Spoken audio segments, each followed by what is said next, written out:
so he wasn't a stranger to our city when he came to work at Austin Community College. CCLP, that program for his PhD, honored him with its Distinguished Graduate Award in 2001. His commitment to student success is unparalleled. Anyone who knows this man knows his belief and commitment to student success. Those of us who work for him at the college certainly can attest to that. He has the energy and the emphasis to make sure that we are serving students and encouraging them and promoting their success.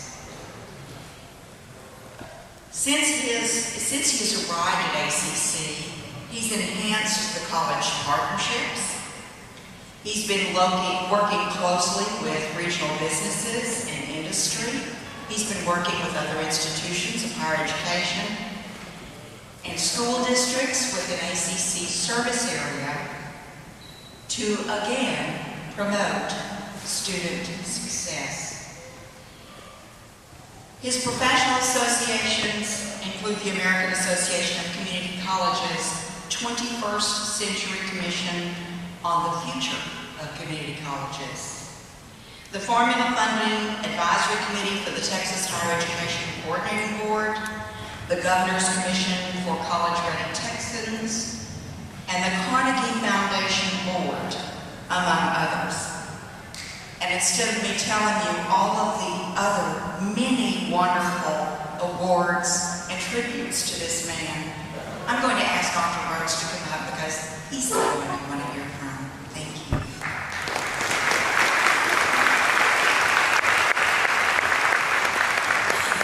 Good evening. How are you this evening? Good. Okay, a little more excitement. Okay. It's a pleasure to be here with you tonight. It was just a year ago. I started September the 1st, a year ago, as president of ACC. And one of the first functions that I got to go to was this one. And I was amazed at the turnout, at the excitement, and the conversation, the deliberation, the discussion back and forth that went on during this evening. And I know you're going to do the same thing tonight, and that's what Austin Community College is all about. We are about sponsoring events such as this to activate, to re-engage, to get people excited about government, about education, and about making change, being responsible change agents in our community, in our state, in our country. And this is a great example of that. And so I want to thank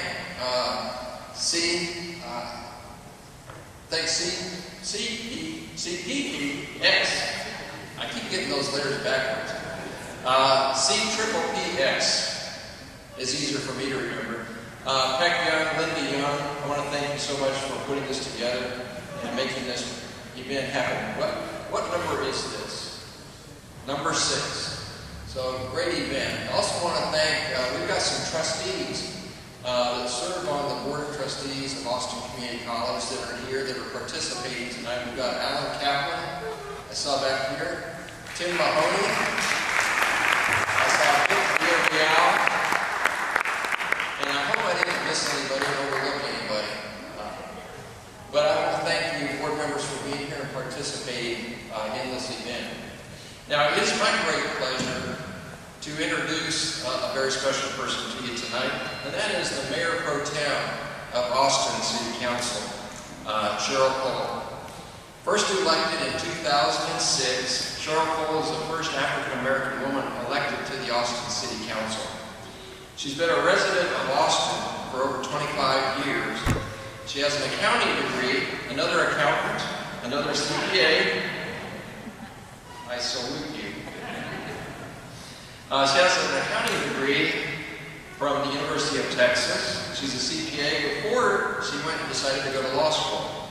Went to law school at the University of Texas and became a practicing attorney. She's been a busy professional career before she became a city council member, and and mayor pro tem. She was on the PTA for her son's school, worked in her neighborhood association, served on the board of Austin Urban League and Communities in Schools, and was tri-chair of AISD bond campaigns and City of Austin bond committees. She's a lady who has worked to make Austin a better place to live for all. And out of the office, therefore, it is my honor to introduce Austin's Mayor Pro Tem, Cheryl Cole. You can see as she's coming up, you can see that she took engagement in the community seriously. And because she's held every post from PTA to Mayor Pro Tem. Welcome. Thank you.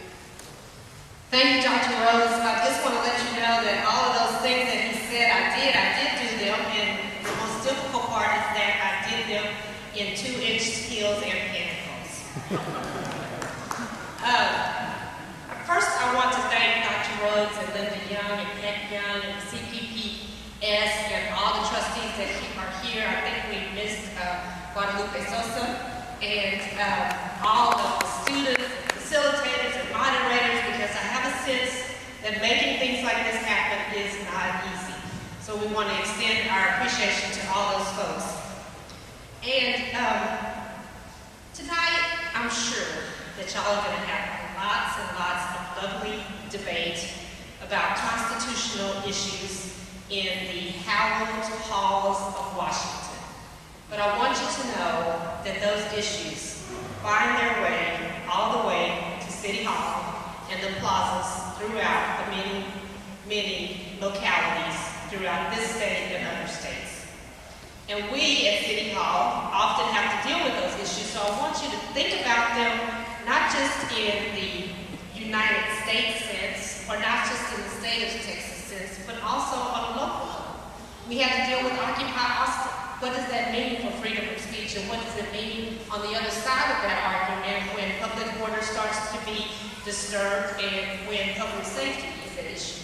How do you balance that? What is the constitutional issues at play? What do we mean by limitations of government?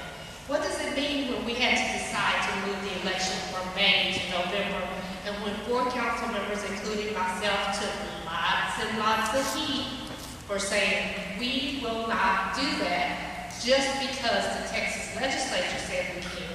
We will not do that until the people of Austin say we can. And we will vote on that in November. I support that change, but that was a big debate. We also had debates about pregnancy centers and what notifications should be given to those pregnancy centers, and big controversies about whether or not the language was accurate. And we passed a resolution about that, and we are still in litigation about that. So we want you to know that when you talk about these issues, they show up often on the front page of the papers, and we're listening to you guys to help us make a decision. So your time, talent, and energy that you spent tonight thinking about these issues shows a big commitment to our city, to our state, our nation, and most of all, our Constitution. Thank you.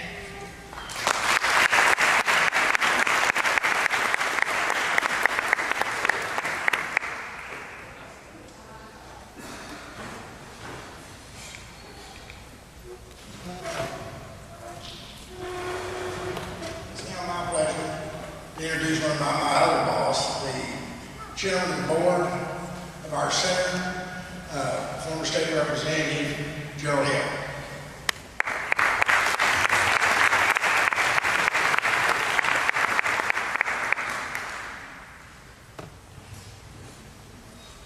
Thank you very much, Beck. I'd also like to bring attention that we have another elected official, Bruce Elfont. I haven't seen him, but I understand he's here. Back in the back, thank you, Bruce. Glad to have you here tonight. On behalf of the board of our CPPS Board of Directors, I'd like to welcome you and thank you for participating. Our center has been in operation about the same length of time as these events have been held. And this is our signal event. It's a thing that we're proud of. It's a thing that we hope the students are engaged and appreciate the opportunity to be here tonight. thank you for participating. This is a very important event for us each year, and we're glad to have you be a part of that. So welcome on behalf of the board, and thank you for joining us tonight. I would like to ask Jeff Millstone to come forth. He is ACC Professor of Government. He will be our moderator this evening, and he will give directions and help us become organized so we can begin the discussions, and he will carry us through the detail that we're going to use this evening. Thank you very much.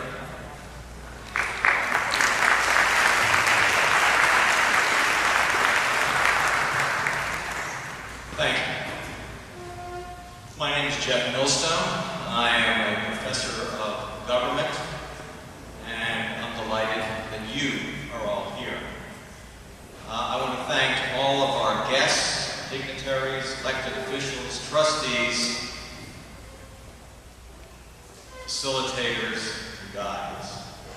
Most of all, I want to direct my attention to the participants, the students, those of you who are here for this event.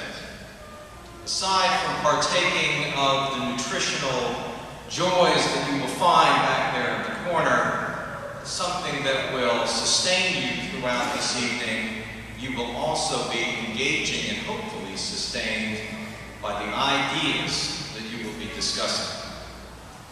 Because what you're going to be doing tonight, and we're going to get right to it, is you're going to be rolling up your sleeves and you're going to be getting to work. What will be your job? It'll be fun. For an hour, you are going to be engaging in conversation about real-world problems. Those are the problems that have been given to each of the various tables distributed through this hall this evening. And what is really interesting is to solve these conundrums, these dilemmas, these problems, these hypotheticals, some of which aren't so hypothetical. They're real. They're stripped from the newspaper headlines. These issues are contemporary. These are the issues of today. But you're going to be turning to a document for guidance. A document that is the oldest written constitution that continues to govern a nation state. The United States Constitution. Let me direct your attention, because you all should have copies of that Constitution.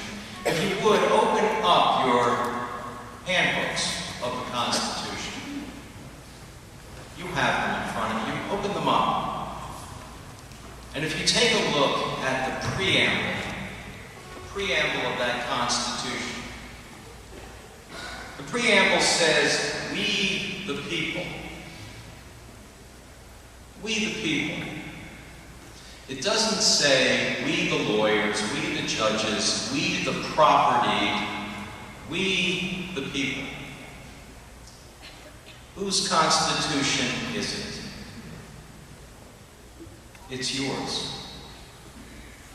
But to keep it alive, to keep it a living document, in that preamble it indicates, and I read from the preamble,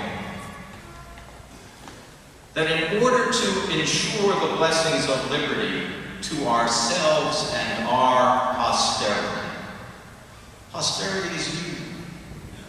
And by engaging in these conversations this evening, you are keeping the Constitution alive. This is our 6th Constitution Day, the 6th celebration, and I welcome you all. What will you be doing? What you will be doing is this. You'll be working with a guide, and I want to welcome all the guides. The guides are lawyers and law professors. They are experts. Guides, please stand so that those at your tables can see you. All guides, give them a hand.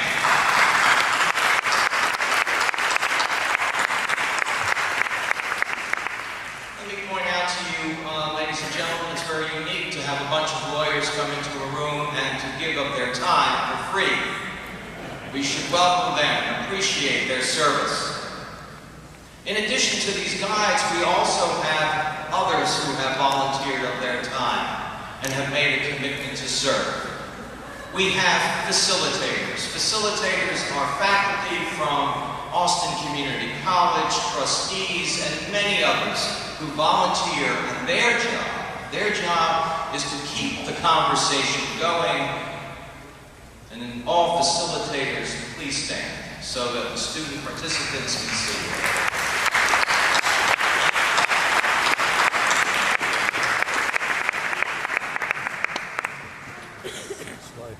What you'll be doing is this.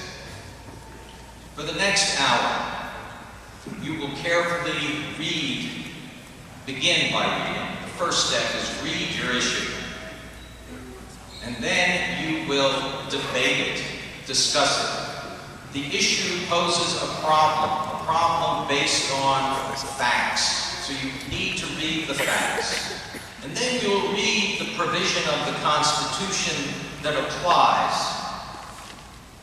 The puzzle for you is to figure out, where do you stand on this issue? You will debate, you will deliberate, you will discuss. But you won't do so alone. You have with you a constitutional guide, an expert, whose job isn't to just simply give you answers, but to point you in the right direction. Like all good guides know the path to take. It's up to you to find your prey, find your answer. You will debate and discuss for about an hour. At the conclusion of that hour, we will reconvene. From each of the various issue groups, spokespersons will be chosen, and they will report out the results of their deliberations, the results of their conversation. You will have fun. You will explore constitutional thinking, and you'll be dealing with something that is very important. You will allow us to keep this beautiful, extraordinary document 225 years old. We're celebrating its 225th anniversary. You are keeping the Constitution alive. Get to it. Have fun. You may begin.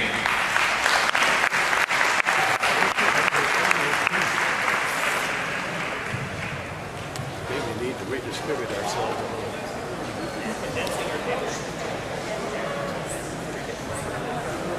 Where are the other 7? Okay, so our topic is the concern of, recently it has been, legislation has required schools to start teaching creation alongside with theories of evolution for science and histories of religion along with others. So what we need to figure out is, well, we need to find the pro and con sides, depending on where we stand, of whether this is constitutional or not and what we think. So our goal is to debate this for about an hour and develop a pro side and a con side to this subject. And I'm just here to kind of help with the conversation.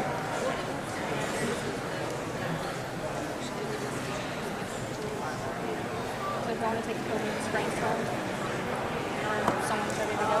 Does anyone have a dictionary access to one that would be useful?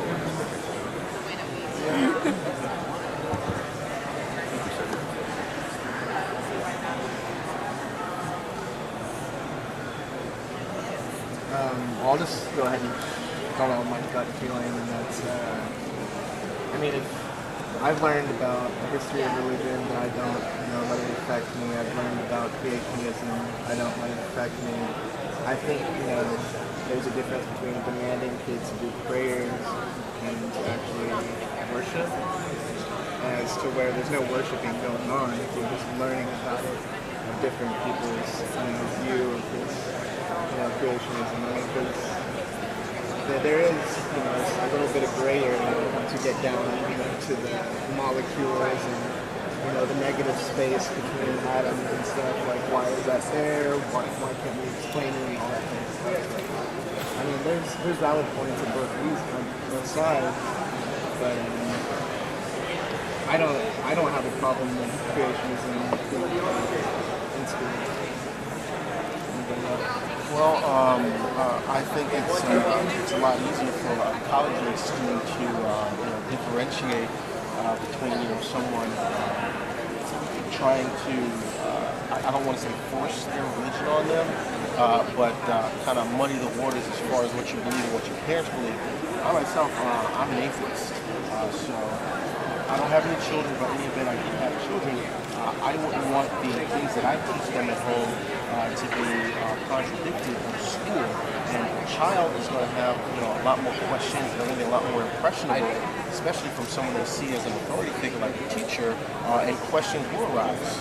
Well, my father says that there is no God, and I happen to be an engineering major, so my background more or less is just all scientific based. So to go ahead and once again muddy that, it creates a problem and possibly a rift in the home when the child comes home and she wants to go to church on Sunday or wants to celebrate holidays that you don't believe in, all because it's being taught in school.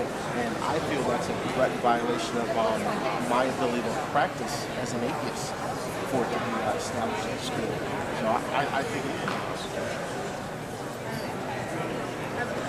already in school, we have 2 weeks for break. We basically have a Christmas break. Everyone knows it's celebrating Christmas. That's already respected in Christianity. And I feel like now, maybe a religious background, just of kind of vague of certain religions would be beneficial, I guess. I take British literature, and it's kind of beneficial to have a little background on a little bit of Catholic religion and Christianity. It does help, especially with history, but when it comes down to one man, I think it's still a choice. This is America, it's our choice to it's our own respect to believe what we want to. We shouldn't have to listen to something in school. Especially right now. I am available to answer questions. Okay, well, I have a question. Or give you more stuff if you want. Regarding there's a section in here, Congress shall make no law respecting or establishing or prohibiting the free exercise thereof. Yes. So would my child being an atheist, would the fact that creation is being taught in school, that prohibit their practice of religion? There have been cases that talk about that, and that is a concern generally. There is sort of an inherent tension between the two clauses, because if everyone gets totally freely exercise their religion, you just go with majority rules then, and so if a bunch of them get together and vote and say, let's go ahead and be atheists, or let's go ahead and be, Calvinists, is that an acceptable outcome? Because they say, well, my free exercise is I need to proselytize, I need to evangelicize, and I need to convert. And if you don't let me do that, then you're inhibiting my religion. So you could actually argue it on both sides. Yeah, and that is something that comes up sometimes in the establishment cases. But by and large, the court separates the two and says the free exercise clause has to do with personal beliefs, and the establishment clause has more to do with state action that imposes a particular action. There's a difference between belief and action. And the free exercise clause means you're free to believe whatever you want. You may not be free to exercise it. If your religion requires polygamy, we don't allow that. Your religion may require smoking copious amounts of marijuana. We don't allow that. So there's things like that that come up where the free exercise clause and the establishment clause have to sort of be forced to fit together at the margins, and that's where everything is when you take things out to their edges, things get really blurry. So could you argue that the government is endorsing religion in school? I think you hit on a key word there. The notion of governmental endorsement. Is endorsement alone enough to categorize an establishment? I think that's a fair point a fair path to go down. Should the state just be neutral? It shouldn't really be the state's business to say, this religion's better than that one, or no religion is better than, a religion. And those are good angles to pursue. Is endorsement the problem? And I would also argue that in grade school and high school, I don't think a child can wrap his mind around the philosophy that we learned in college. The things about questioning where we came from, whether or not we have a soul, or all those things that are tied into religion. It creates these questions after questions. I mean, in my opinion, it creates more questions than answers. And I don't think as a child they can wrap their mind around it. I grew up as a Baptist, and I questioned it as a child, but I couldn't voice my opinion because my father was an ordained minister. It wasn't until I got old enough in college where I was able to actually break away from it. And I still don't discuss my religious beliefs with him because it causes issues between us as a family. And I think that's one of the strain and pressure that's put on us. You guys seem to be going through this. Keep going. I'm going to go over this.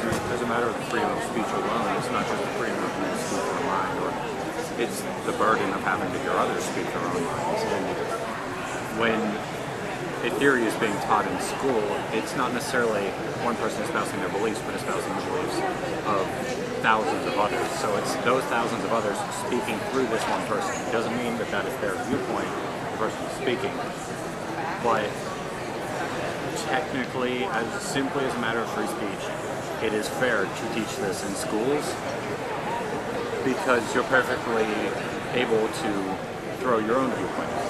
It's not just we can only teach evolution because that is scientifically correct, because it theoretically has evidence. And because I don't think in schools they're not going to be taking creationism classes. It's not going to be like Christian wing of a new Christian wing of the high school built because of all of this. It's going to be a chapter in the book that's going to be just written off like most kids blow off K through 12 education anyway.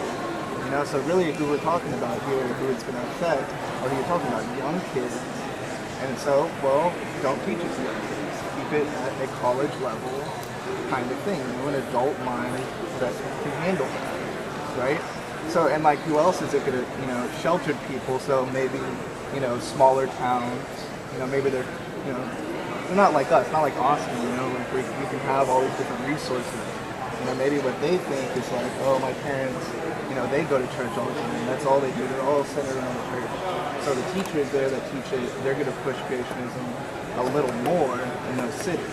So I think it's up to whoever's, the education board to take a responsible, look at it and say, this is how we're going to teach it to where it doesn't cross those lines where you're talking about, to where the kids are going home like, oh, I don't know, is it really...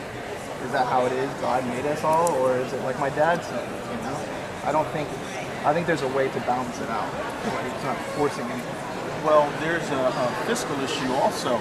So I'm a homeowner, so my property taxes go directly towards school, and I don't want my tax dollars going to pay for books on creation class time. That's then again. Yeah, but if you're going to make that argument, you can make it about so many taxes. Go into the tax code and see how many things that you don't agree with that you have to pay for. Well, there's certain things that I don't agree with, but I see are necessary, and then there's things that I don't agree with and I don't see as necessary.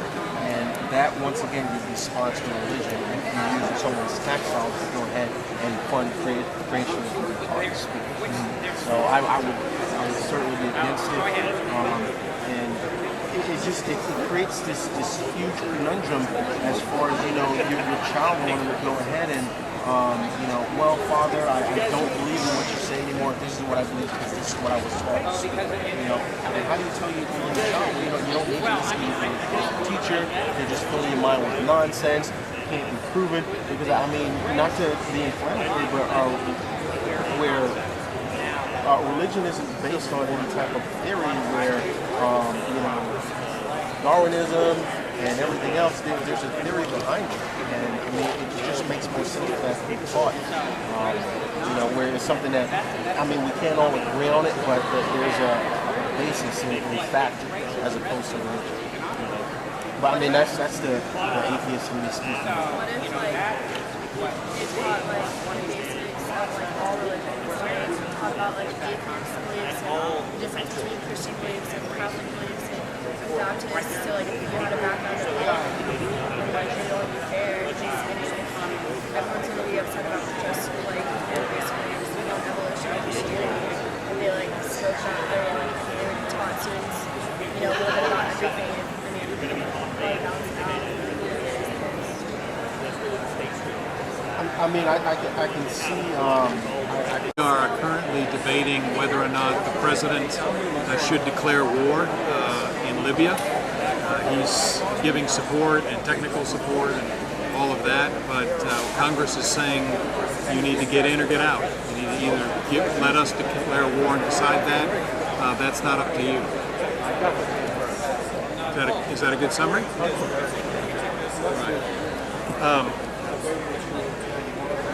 Why do you think, it says, one of the things that we read here was that some have argued the War Powers Act is unconstitutional because it infringes on the President's power as Commander-in-Chief.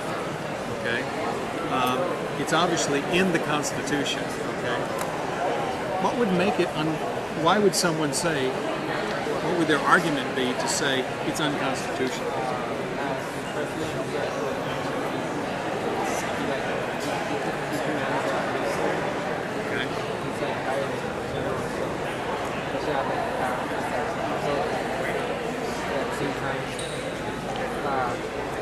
Congress needs to be able to manage that.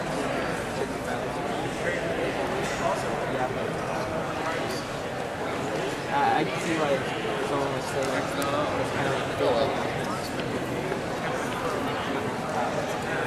Okay. So the president as commander-in-chief should have the power to decide we're going to war. Again, what would be the other side of that? Any dangers to that? What would that be?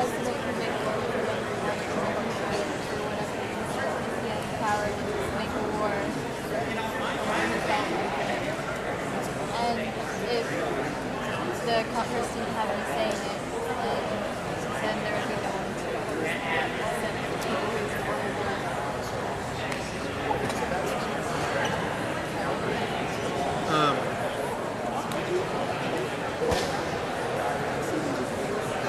Why do you think, to go back, just touch on this again, why do you think the president is refusing to declare war?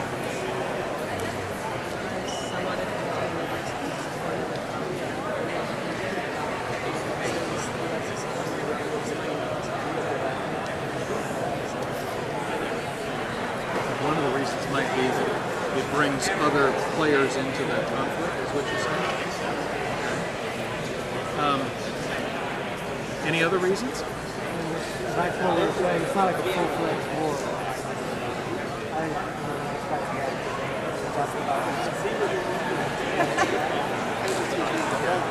That it's not full-fledged, that it's just technical advisors, it's just supplies, things like that? I think, he's coming up for re-election too, and he ran on a bring our troops home ticket last time. So, that would not, declare war now. That's what he said then. What are his choices?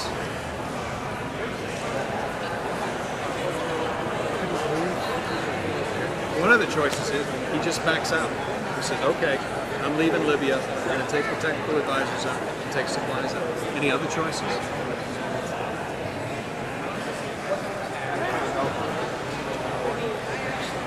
So he actually puts boots on the ground. He gets further in and he declares that. Given what he said, what's the danger there? He may not get re-elected because a lot of people voted for him based on his anti-wars. So, I kind of drag his feet till after November. So, one of the dangers is he could declare a third war, but he was against the first two. Okay. All right. Any other dangers to that? Technically, any president in the country. So you're saying once troops are on the ground, the amount of money being spent to support this war goes up astronomically. Okay. All right. That's another real danger in a failing economy. Okay. Well, then let's get right to that. You've heard these kinds of issues and these kinds of questions as we've asked them. What do you think? Who would you side with? Who would you? First of all, do you think the War Powers Act is unconstitutional, and based on what? I don't think it's unconstitutional to ask Congress to participate in work. I don't know what's been According to this, only since 1973. I don't believe it's unconstitutional because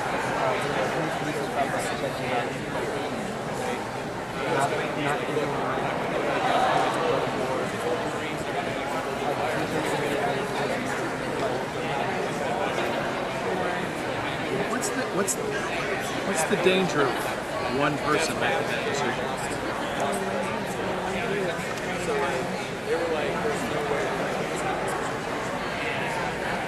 There was an amount of money.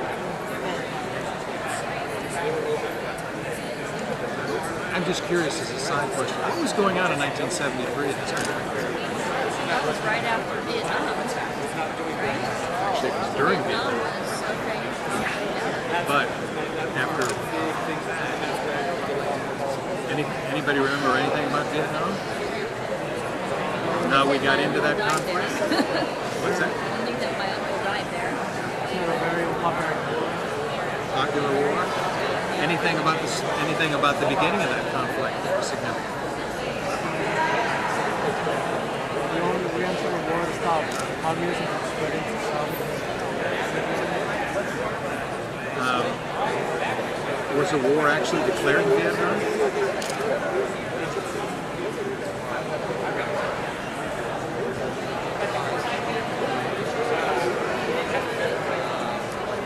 What do you think? Well, you raised the question before to say, when I said, why is this in the Constitution? You said, well, I'm guessing it was there because there was a problem.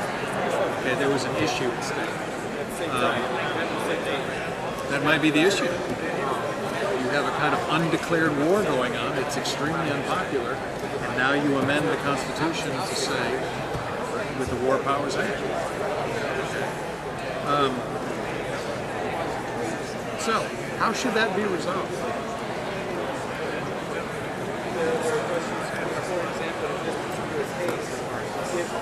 Does anyone, as we're sitting and discussing, some of you have said, I don't think it's unconstitutional. It seems to me there ought to be a variety of voices that could come into an actual declaration of war. Anyone here think, no, I think the president should have the power to do that?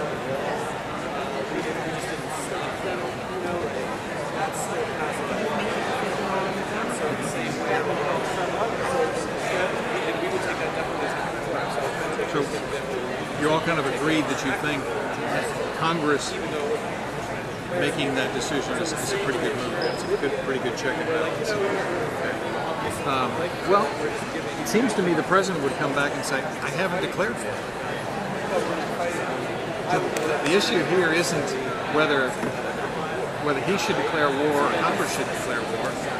He would say to Congress, I haven't declared war. So how do you come down on that?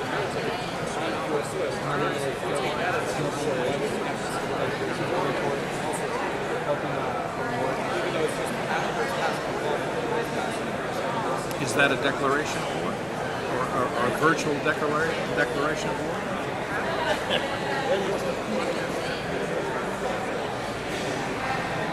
Can you think of other examples in history, or can you think of other examples? I think all the way back to World War II.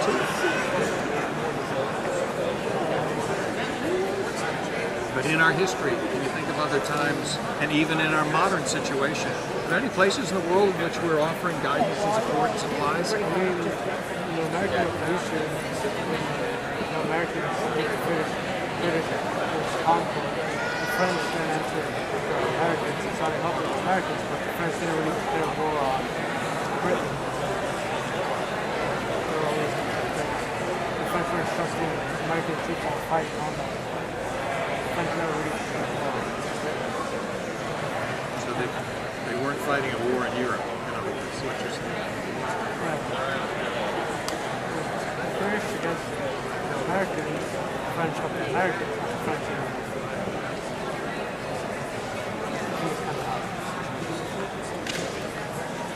Is there any other situation in past history or even current events that could help us with this discussion? Any of you history majors here?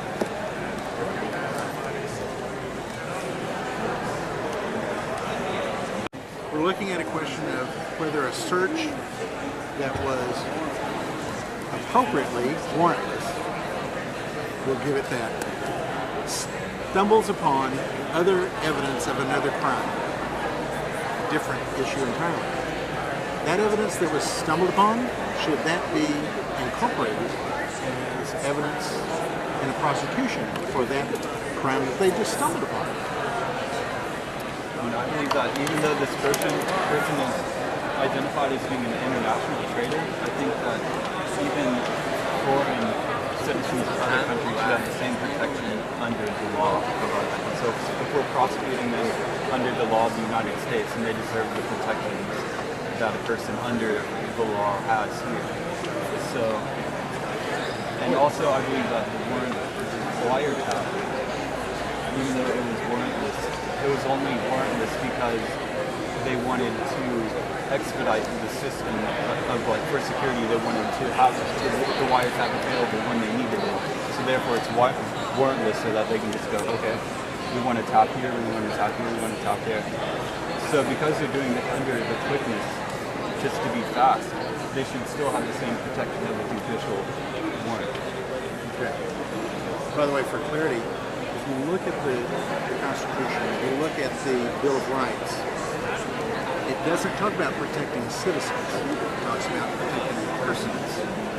So, in general, and there are some exceptions, that all persons within the United States have these protections. It doesn't matter what your citizenship is. And some of this may protect you if you're a U.S. citizen elsewhere. But under the power of the United States, it doesn't matter. I mean, there's some exceptions. So you're right on that. I'm hearing a general discomfort with having this as admissible. When we're talking about somebody who's a bad guy and involved in bank fraud, and sometimes those guys that are involved in bank fraud are involved in other felonies. It's okay to let the bad guy go. I heard you say 100. Not only bad guys, terrorists. So before, whenever it was only warrantless wiretaps to foreign people, like internationals, whenever it was only warrantless for the international community,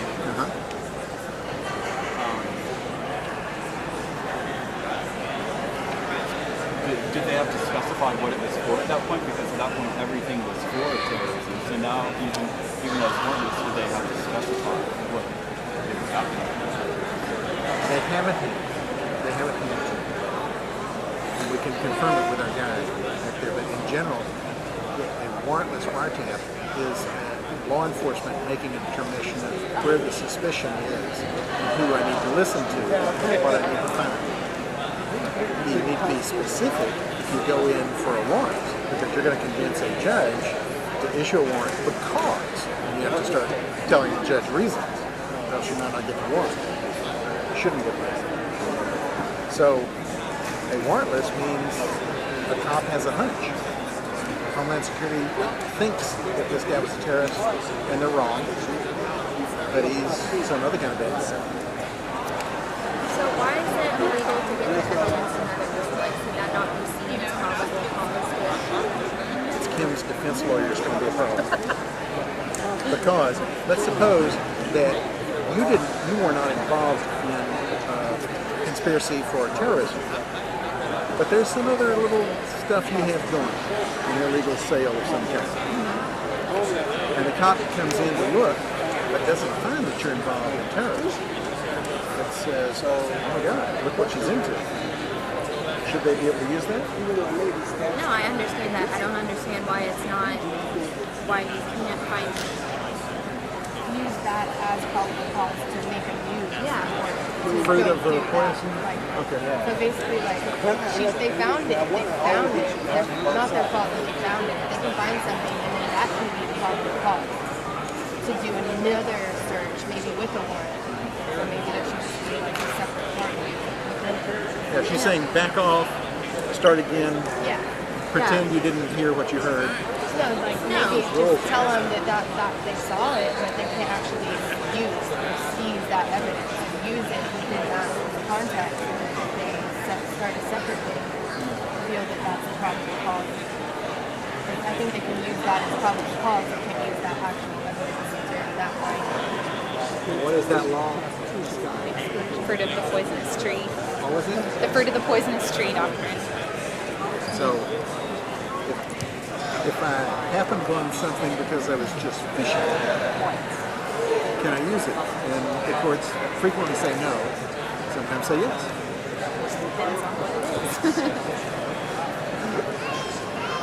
And I may have the percentages backwards now. Well, I mean, Generally, you can look at something that maybe all of us have a little more knowledge of. Things like O.J. Simpson's trial, where there was so much,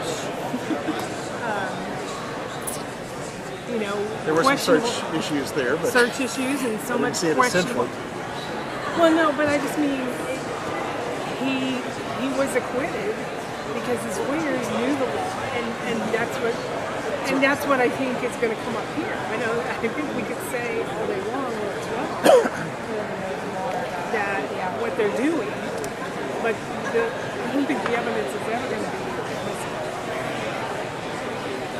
what if the police decide that maybe they suspect that you are Homeland Security can board things. dealing marijuana, and so they get a warrant. They come, search your house for marijuana. They don't see the weed anywhere, but over there on the table, they see your 9mm. They find another. So now they think that maybe she's trafficking weapons. We're going to pretend we didn't see that. We're going to go back outside. We're going to call the judge. And we're going to say, hey, I think actually she's not selling weed. She's trafficking illegal weapons. Can I get a warrant for that? And then they show back up at your house. And they realize, that's your 9mm. It's the only one in the house. You have CHL. Everything's good. But they see this huge stack of really old records sitting over in the corner, and they think, hey, there's somebody in this town that stole all these records from the ransom center. Maybe it's her. So they go back out, and they get another warrant. Eventually, they're just gonna keep digging. So, does the Fourth Amendment protect you? it's unreasonable. It's unreasonable. Well, to me, I mean, you said earlier you thought it wasn't black and white. It was a gray area. To me, this is black and white. Well, Period. no, I get that. That's black and white. I just say, like, it's not easy to just say, this guy did something wrong. It's not. It's easy to let him just walk away. You know what I mean? Like, it's black and white because I think it is a violation of the Fourth Amendment. But is it right to just let that guy walk away? He has to. He has to. His rights at stake here. The debate is not about how much rights should a possible felon have, but how much rights does the felon and I. So if I'm willing to cut slack for me, I'm cutting slack for a guy who may be a felon. And if I crank it down on a felon, I'm saying it's okay to crank down on me. I'd like So to it goes ask you back to the another balance. question. So I asked this to the group earlier, and whenever it was all international communications that they could warrant wiretaps without a warrant, it was obvious what the wiretap was for because it was for suspicion of terrorism. But now that it's been brought into domestic issues also, do they have to specify what they're wiretapping for? Is there any kind of record at all of what they're actually looking for? They don't have to get a warrant, and they do not have to appeal to these special, they used to call them spy courts. My hearing this is that if they keep broadening it into, okay, so now we can look for all these different federal crimes. If we happen to stumble upon anything else they're doing, they're just getting more room for themselves to stumble upon things. And then basically everyone will get arrested for something. That's a central issue to this question. And you're concerned about it too. I'm not hearing a whole lot of concern about why don't we get bad guys and use a little flexibility in getting them. I don't hear that. I hear a general agreement that we would, as you say, maybe it's different as time goes by from the immediate reaction to 9/11, but that currently we don't have the same support for being flexible in law enforcement. Well, and what he said is what I say about the death penalty all the time. I would rather, let a true killer I would rather 100 people go free than one innocent person be dead. That's where we were talking about severity. It feels like we're catching terrorists. It's kind of what I was saying. It sort of feels like, well, we kind of just seem to be resigned, not us here at the table, the country in general. I was kind of resigned to the fact that they're doing this for our protection. And because we're not lawyers, we're not what? I said because we're not lawyers, us here. I think we're just having a hard time sort of figuring, seeing the bigger picture. Oh no, I don't think that has anything to do with you being a lawyer. No. I think that it's a personal, it's basically your personal feelings, your viewpoints on how the Constitution protects you personally and then us as a whole. Nearly none of the persons who ratified the first 10 amendments were lawyers. True. And I guess I'm struggling to find a good argument for how we protect ourselves and yet uphold the Fourth Amendment, because I know I was watching something recently where when wiretaps first came out, they were very against using it, and it just seems to have snowballed, and where does it stop? And so I think it's something that I'm already wondering if this kind of thing is going to come up in the debates, and anxious to hear what people say, because it does concern me quite a bit, because I think this should be much more black and white. I think that concern that you had to come back to what I was just saying earlier, and it's when does it stop? Where's the line drawn that says, okay, this is enough? It's supposed to protect us. If we're debating about it, we're arguing about it, we're obviously kind of going against what they're doing. They're supposed to be protecting us, so I think they need to step back. We will have more trust in them if we come together.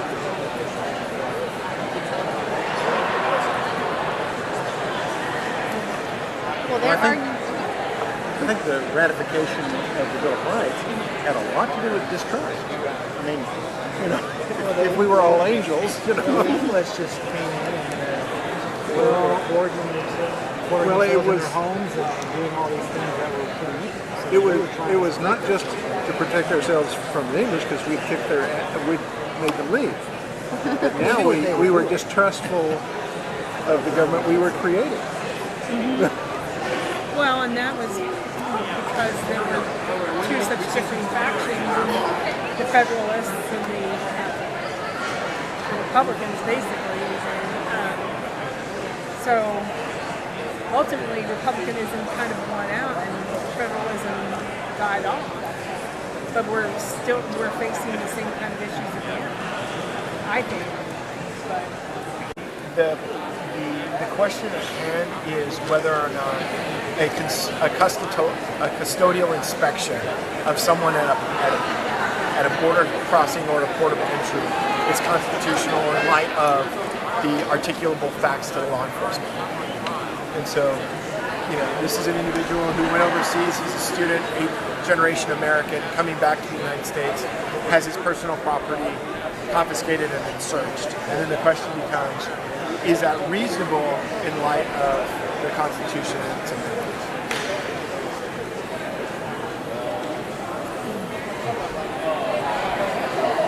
Anybody have any questions? Don't mind me. Keep going. The knowledge that that the standard is different than I initially thought it was changes my opinion on the topic. I think it is constitutional based on what you said about being applying for admission. Yes. You're asking to enter the United States, and so it'd be like if you were asking for a driver's license and you were blind, you legally cannot see.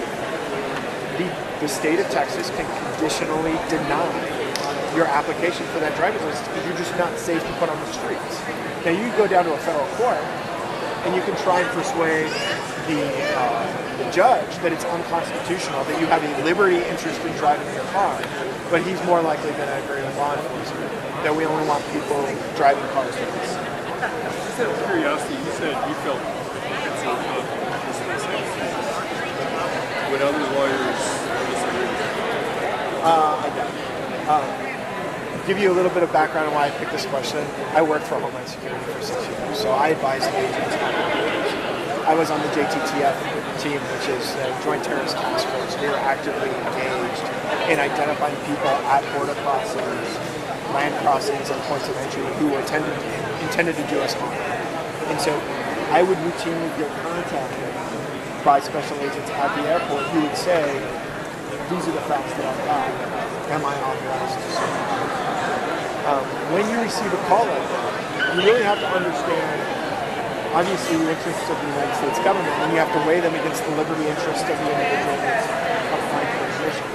But ultimately, the fact of the matter is, and I always advise the special agents the same way, it is absolutely reasonable. But before you conduct your search, you have to give them the opportunity to withdraw their application for admission. It would be inappropriate for us to take him into custody or to search his computer without giving him the opportunity to leave. So Joseph was reapplying. Joseph is reapplying for admission. But he had already applied. He went to school. That's right. And for those of us who travel internationally, and I go to Mexico every spring break. Every single time you come back to the United States at an international point of entry, there are two lines. There are lines for United States citizens and permanent residents, and foreign nationals that are applying for admission.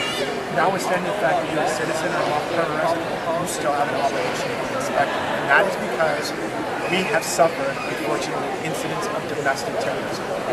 There was a bomb plot that was just foiled in Chicago last weekend that involved a fundamentally Islamic Muslim individual who was born and bred in Chicago.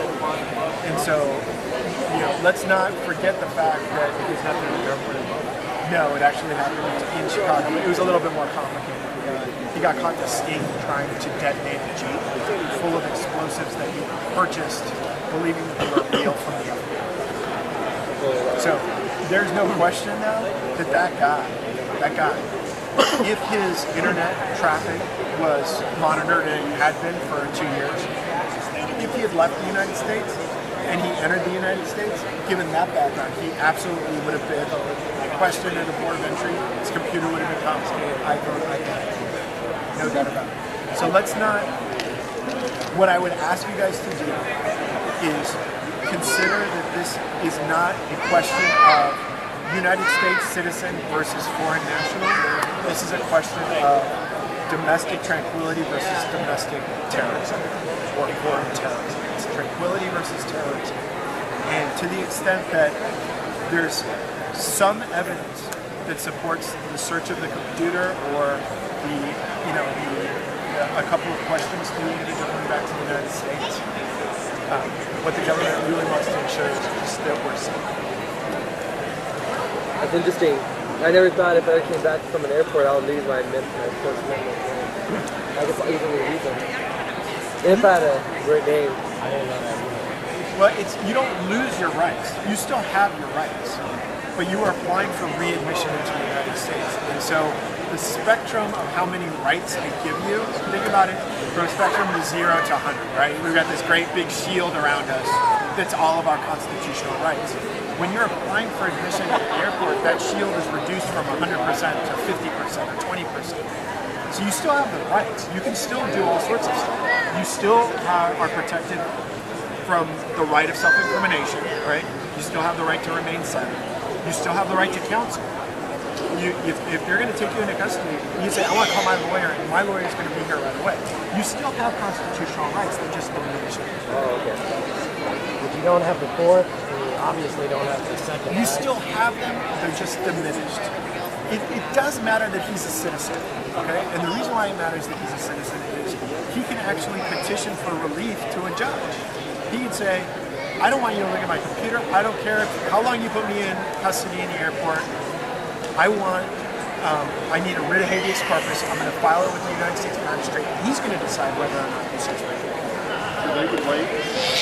They absolutely would. As soon as he files his equitable writ of habeas corpus, everything is off.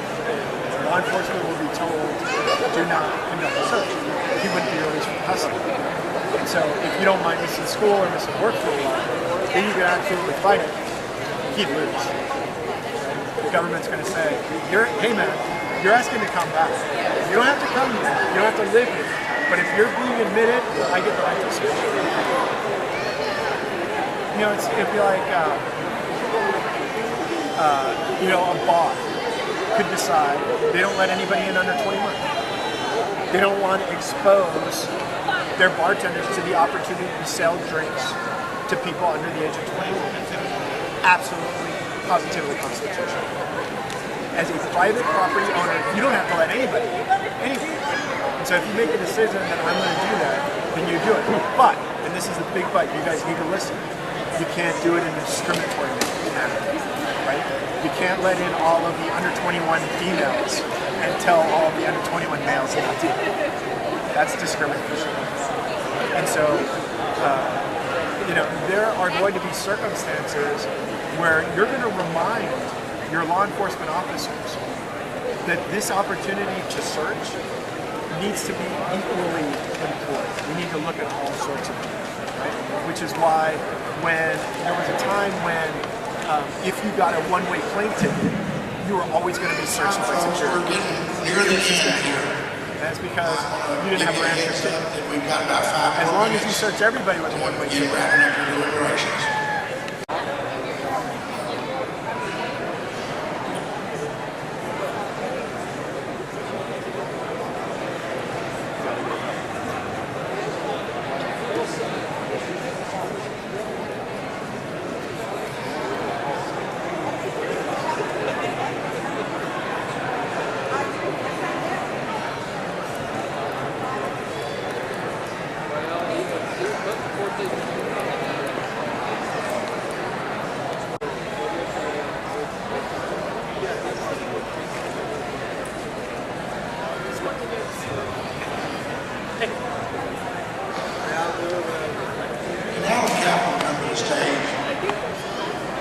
Trustee Kaplan come to the stage.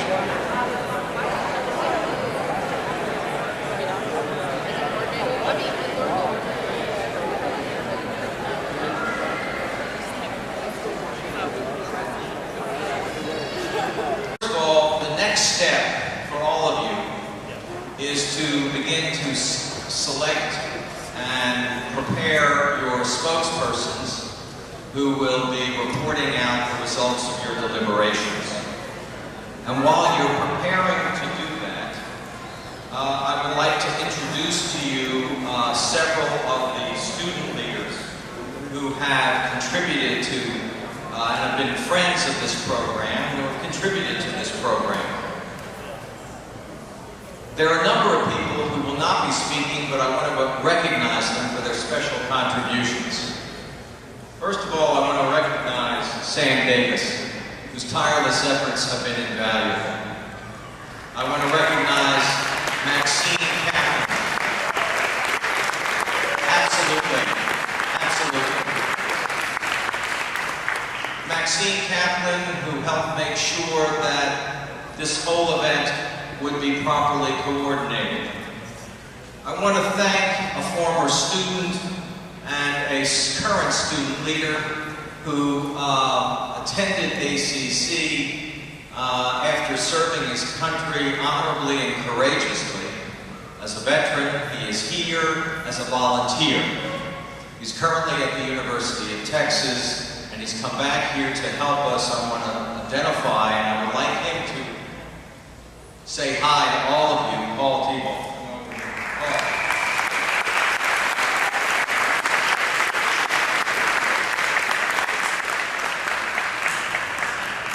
See what happens after you serve your country honorably and you serve on a submarine and you're told that you're supposed to dress and have your hair, etc. in a particular way. When you get out, you let it all hang out.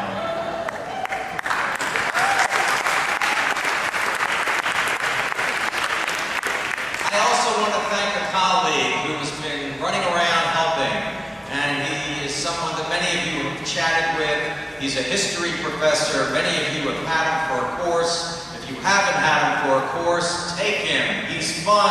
He's interesting. He's enlightening. He is the one and only David Lauterbach.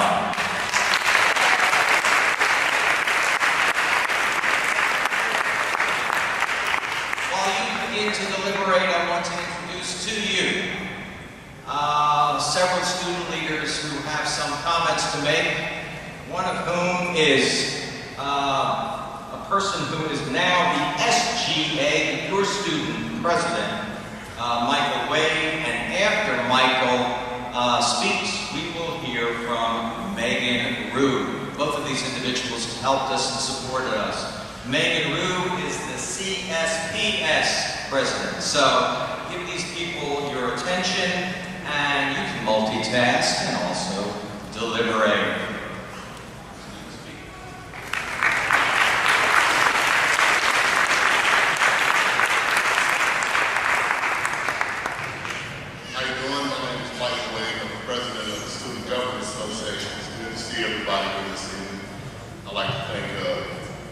CSPS, CSSS for having me here.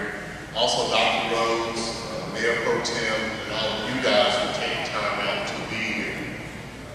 We were discussing the Constitution, and it came to mind what makes this country the greatest country in the world to me is the Constitution. Knowing that the forefathers knew that what they left to us was not perfect, that it was a living document. And by a living document, I mean a document that grows as we grow, that changes as we change. And I think that's very important. And it was very smart that it happened as well. I don't have much time, but when you leave here this evening, I would like you to think about a couple of things and understand that it's the Constitution that protects our right to democratically elect our officials. And this is the opportunity, it's election season, we're getting ready to hire a president or rehire a president. So this is the time for you to really make sure that you take advantage of the opportunities that you have. There are so many other countries that don't have an electoral process. They're given a dictator, that's that. Get the opportunity to say, yeah, we like the job that you're doing, we're going to keep you, or no, we don't like the job that you're doing, and we're going to hire somebody else. So please exercise your constitutional right to vote. If you're not signed up to vote, or if you don't have your whatever you need, your voter ID or anything like that, make sure that you're registered to vote. On campus, we'll be having many opportunities to get you registered to vote, and just please take care of that and make sure that you contribute. It's your responsibility. You want to leave the United States better for your children than when you got here. So give them something to work with. Let's put the right people in office. educate yourself on the favorite candidate's position. Know what they intend to do. Know what you want out of them and hold them responsible for it. Once again, my name is Michael Wade, and I'm the president of the Student Government Association. Come out and see us sometime. Thank you for your time. I appreciate it.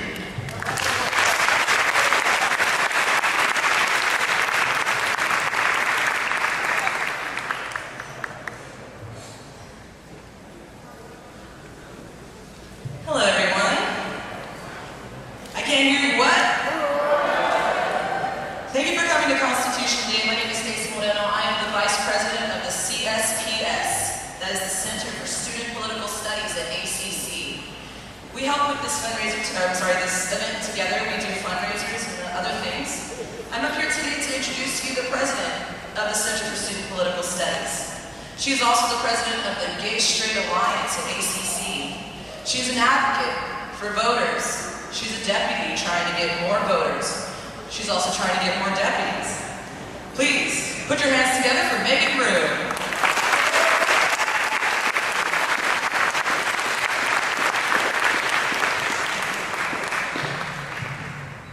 Thank you, Stacey, so much for that introduction. I want to thank Stacey, and I want to thank my fellow volunteers and servant leaders of CSPS. Thank you to the Office of External Affairs and the Center for Public Policy and Political Studies for granting me this platform on which to speak. Thank you to my mentors, Ms. Sam Davis and Dr. David Lauterbach. Susan B. Anthony once said, "It was we, the people, not we, the white male citizens, nor we, the male citizens, but we, the whole people who form this nation." Though in history books we see images of merchants and farmers valiantly fighting for independence against empire, the revolution was twofold. While Washington led an army against all odds, the women of the revolution cracked the dome of domesticity while no one was watching. It was Deborah Champion who concealed her patriotic identity from a red coat to deliver an important message to the American army. Women led boycott efforts of British goods, they raised funds and sewed uniforms. Women made everyday activities into statements of political expression. They forged with and against a new nation while claiming their rightful state in its creation. And it's when I read these stories of courage and sacrifice and cleverness and resourcefulness that I realize I am written in the Constitution. I, just like every other citizen, are integral to the operation and success of our country as women patriots who we don't hear of often enough. I know if a woman can risk her life to deliver a message, get dragged to jail for asserting her right to vote, I can vote in a country where my rights are not just fought for and won by suffragists over a period of 70+ years, but began during the Revolutionary War. So please be sure to register. Be sure you're registered at your current address. Make sure you have your voter ID. If you're not registered, you can do so at the table in the back. And be sure to do so before the deadline, which is October 9th for the national presidential elections. Thank you.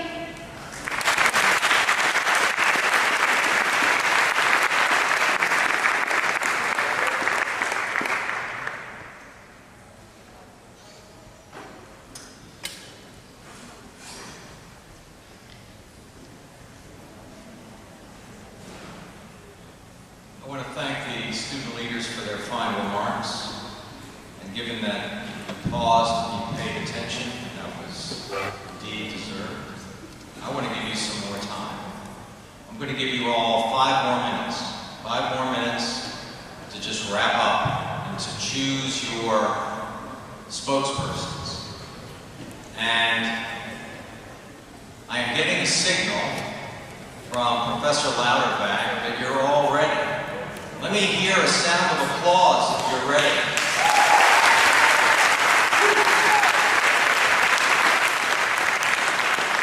Are you ready? I can't hear you.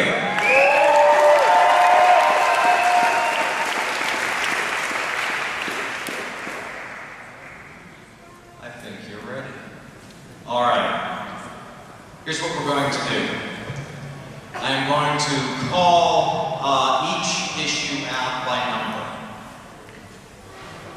As I do so, you will report and you will be directed to one of the microphones that you see arrayed down the center of this hall. You will have a limited amount of period, or a limited amount of time to speak.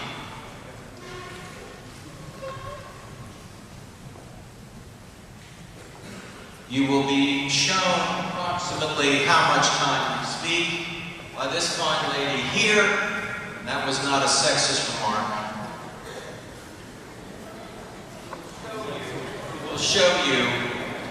I know this is kind of complicated and high math, but if you watch how much time has elapsed and how much more time you have. You see this? There you go. You all have it. You can figure this out. All right? This is high tech. Yes, see that? There you go. All right.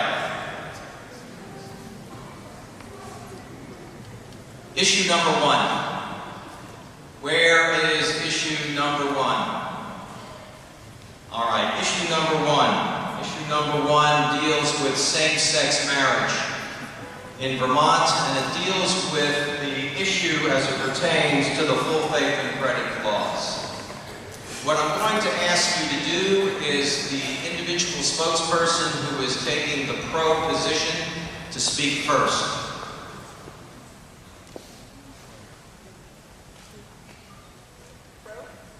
Pro. Bear with me, this is my first time. It's all right, I'll help you. Take a deep breath. You're doing great. Woo, Jesus help me. Okay. We're not endorsing any particular religion. Inspire yourself.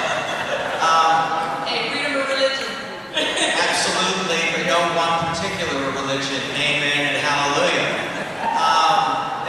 Now, what I need you to do is, instead of introducing your Savior, would you please introduce yourself? Sure. My name is Emily Gonzalez Flores. Okay, go. My position was actually that I thought that the correct law was the Defense of Marriage Act that applied to this. My basis is because I feel that although Article 1, the full faith and credit, is there, it also states that it gives Congress and a Congress may by general law prescribe the manner in which such acts, records, or proceedings shall be proved in the effect thereof. So Congress passed the Defense of Marriage Act, which pretty much gives the states the right to determine whether they accept the same-sex marriage situation. And basically, each state has the burden of defining what marriage is.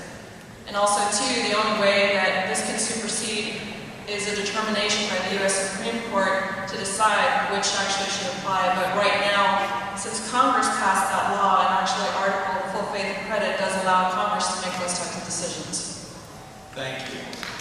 Excellent. Let's give her a hand. Quickly, one moment. I want to make a couple of observations. First of all, that was incredibly well done.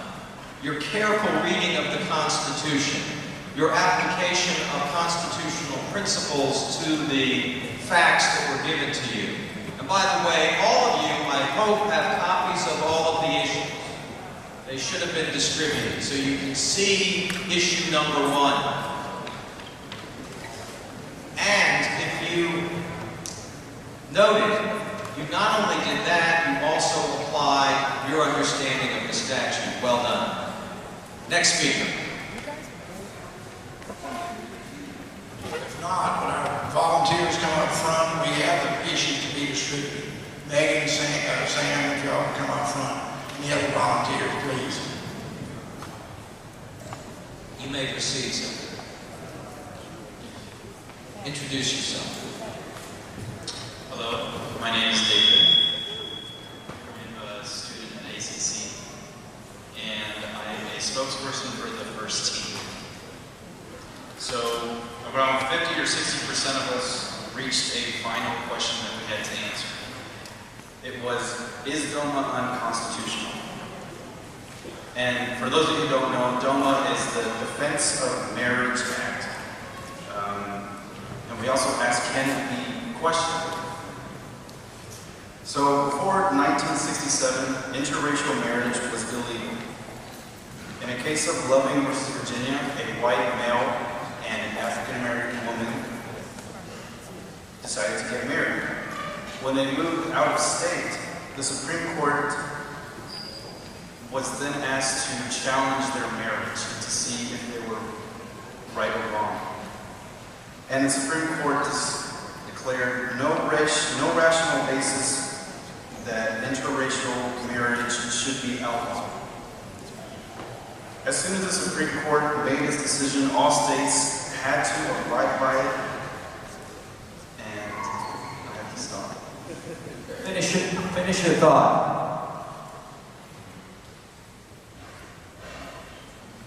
Well, I was going to say, in relation to the full faith and credit, is me being able to get married shouldn't affect somebody else. Even if I want to get a divorce, it shouldn't affect anybody else. Well done, David.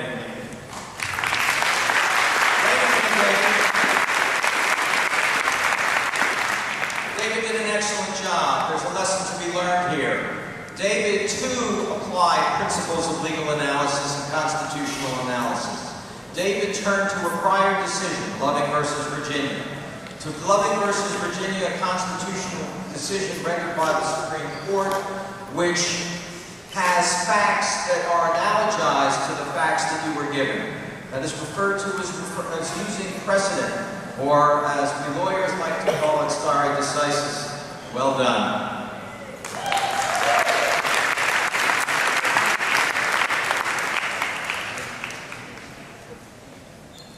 My name is Caleb. I got an ACC. I'm representing Group 2. Our question was about the First Amendment and a Liberty High School holding their graduation ceremony at the church, the Rock of Faith. We were told that there was a case in which 3 provisions were established on what would constitute a breach of the First Amendment. The first one being, was it a secular purpose? We came to a conclusion that since it's a graduation, that there is no secular purpose. It's a school day. There's no religious intention. The second being advancing or hindering or inhibiting religion. We decided that with the facts presented, there was no intention of religious purpose. And the reason why we are holding the injunction is because since it had been brought up to the courts, it created excessive entanglement for the United States and the government, which means that it was a breach of the First Amendment. Thank you. Carefully reasoned, again. Very, very good job. Very impressive. Good job, sir. You, again, applied precedent, a prior decision. I believe you were applying Lemons versus the Lemons test. Where's the guy? Who was the guy who worked with this group? Bravo. Excellent preparation. Where's the facilitators who worked with this? Excellent. Excellent. And sir, beautifully done. So this is, how many presentations regarding constitutional law have you given? This is my first one. Well done, sir. Thank you. Let's give him a hand.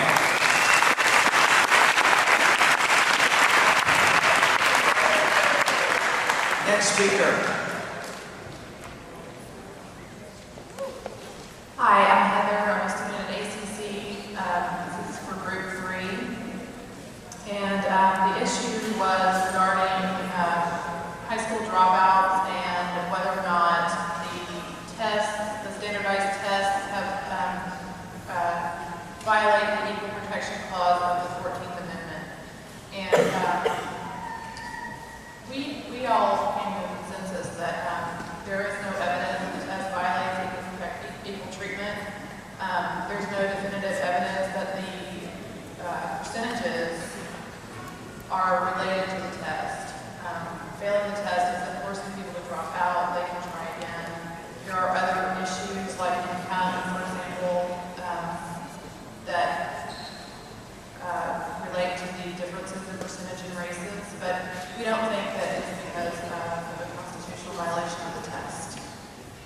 Thank you.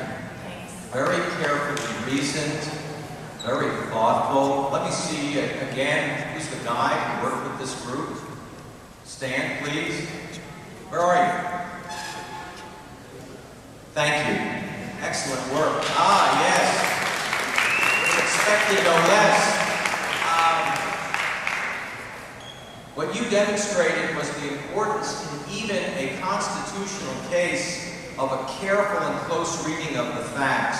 That's number one. Number two, you come to the realization that even dealing with legal matters, an understanding of statistics can play a very important role in some issues, like equal protection issues. Well done. Thank you.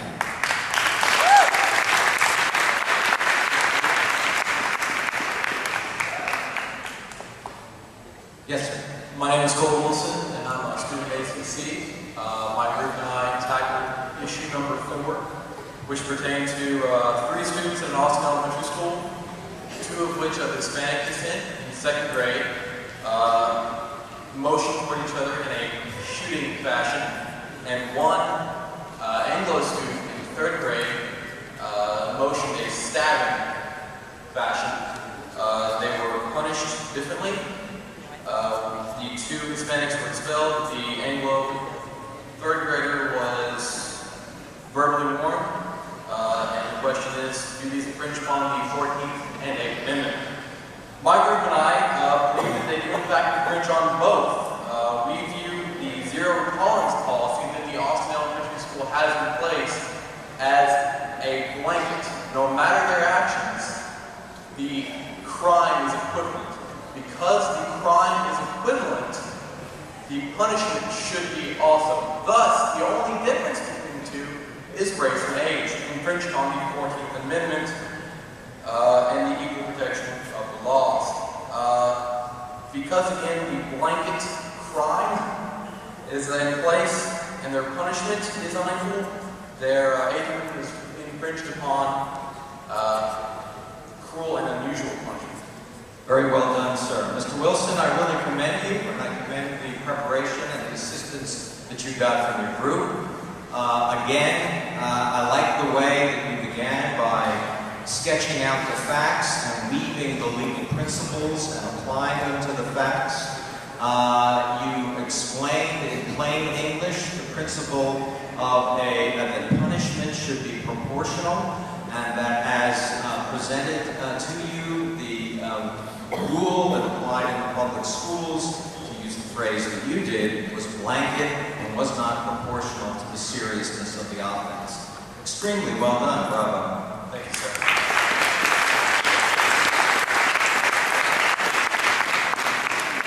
We need a speaker up here at the microphone.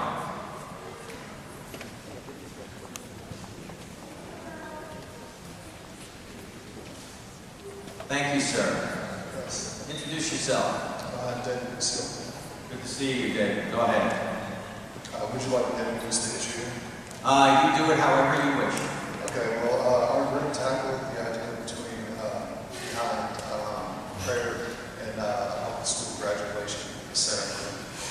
And I stood before the cause saying that the prayer is student started, student voted, and student led. Because of that, it respects the separation of church and state. Because the government isn't actually funding this, they're funding the graduation. And the students themselves are adding on to the graduation by having their own small prayer on top of that. And I forgot to mention there's a majority vote. A majority of the students voted for this prayer to happen. Well, I appreciate your analysis of the facts, your understanding of the legal principles to those facts, and I appreciate the courage you demonstrated coming up here and presenting it as you did. Well done, sir. Thank you.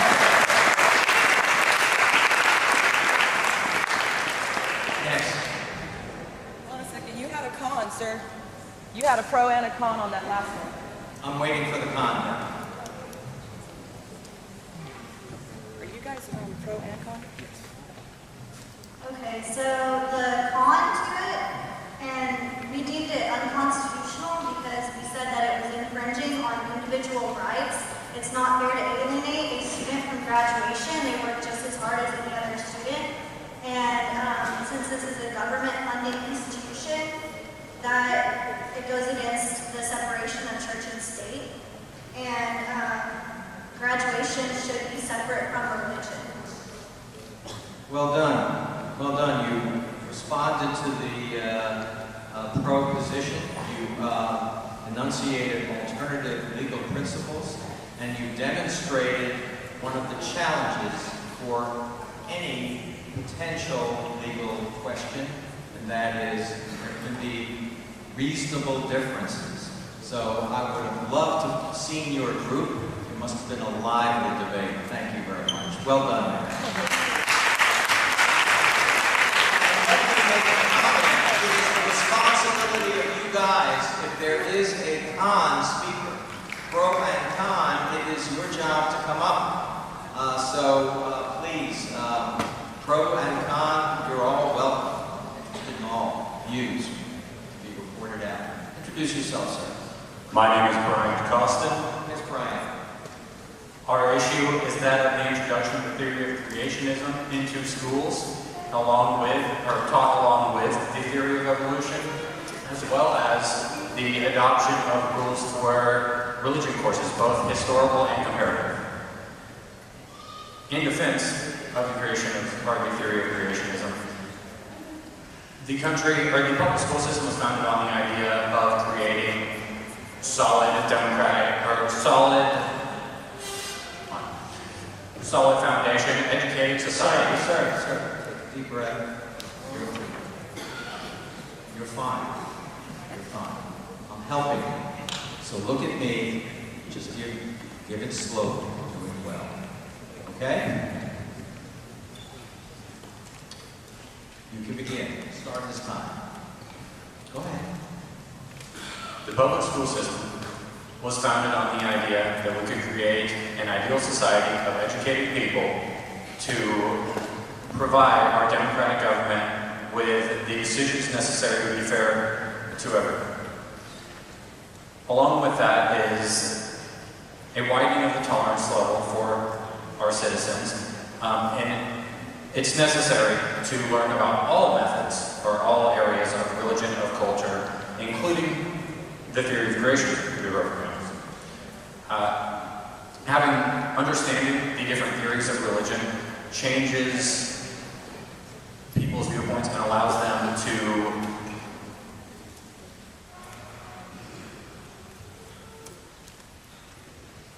I'm sorry. I just wrote something. Just collect your thoughts. That's fine. No, sir, I would desperately like to sit down. Then do so.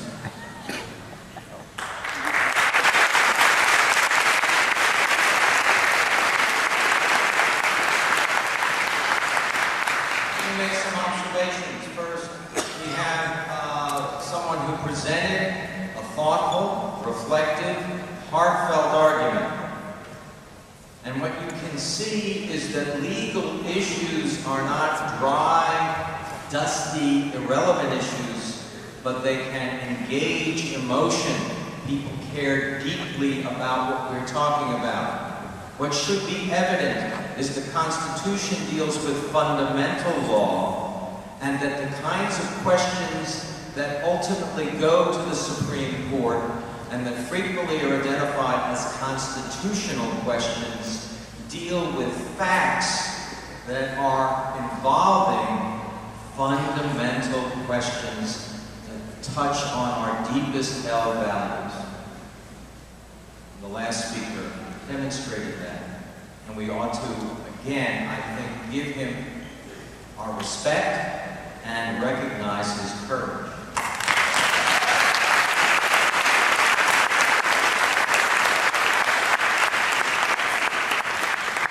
Next. Alfonso Brown, ACC Student Honors Program. Yes. In direct opposition to the speaker before me, regarding creationism being taught in school, it's a direct violation of the First Amendment. Taxpayer dollars are being used to fund this teaching in school, and that actually goes against the First Amendment, which protects any individual from being forced to practice any religion.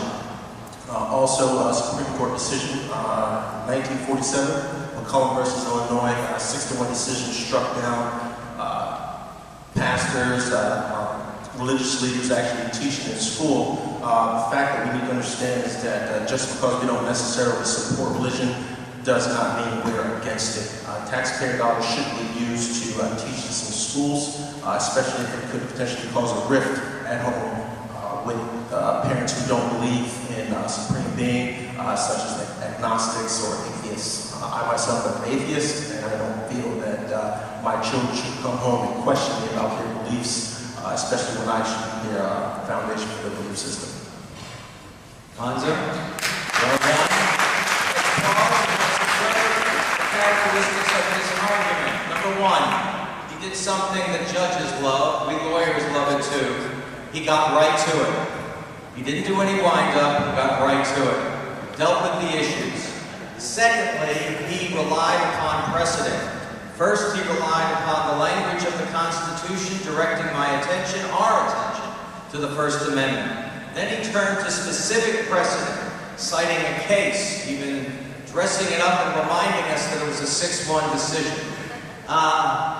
Solid argument, thoughtful, articulate. So again, what year of law school are you in? I'm kidding you. Well done, Bonzo. Appreciate it. Thank you.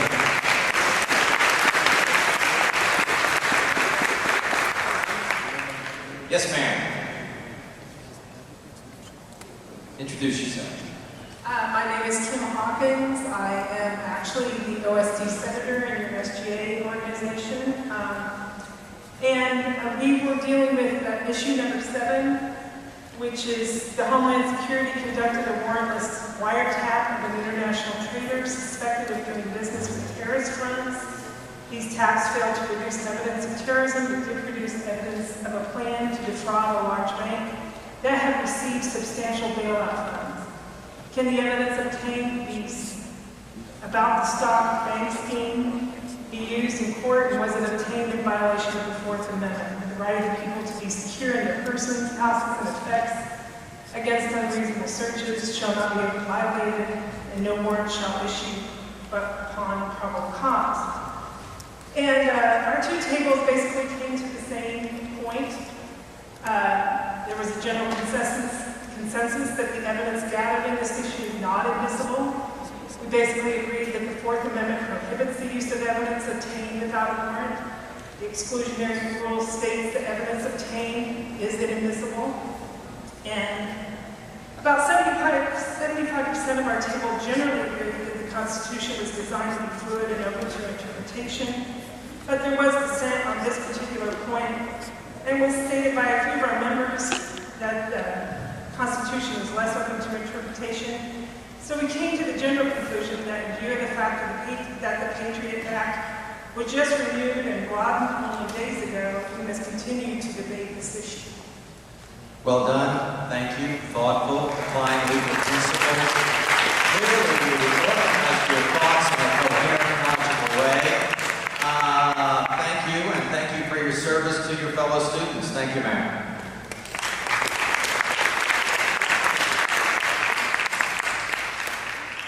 Next spokesperson, and for what issue? Please introduce yourself.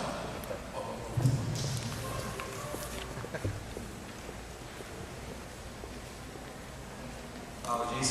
Terry Megan, ACC student, majoring in physical therapy assistant. The case that we're talking about is Citizens United Federal Elections Committee actually allowing corporations to spend as much money as they want on any corporation that they desire to. The actual thought was, is money a voice? Well, as we know in the Constitution, Thomas Jefferson states that life, liberty, and pursuit of happiness.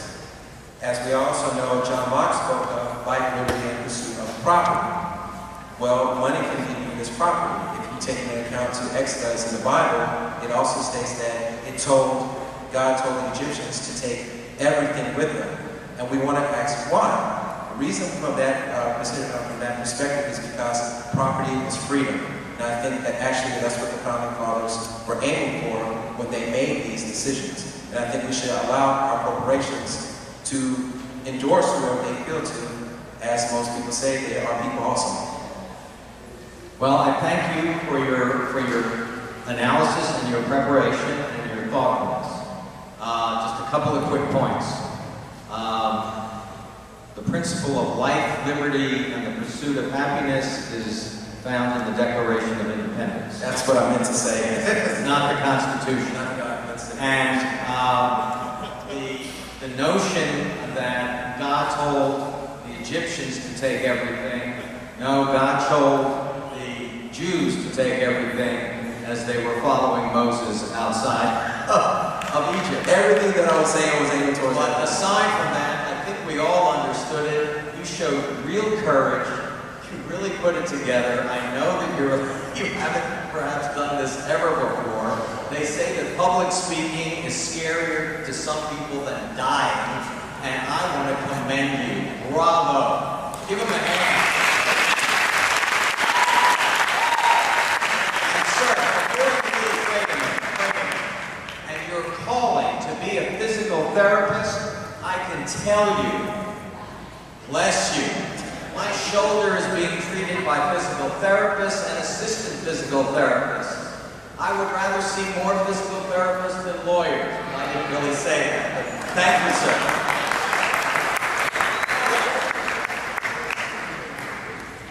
Good to see you. Introduce yourself.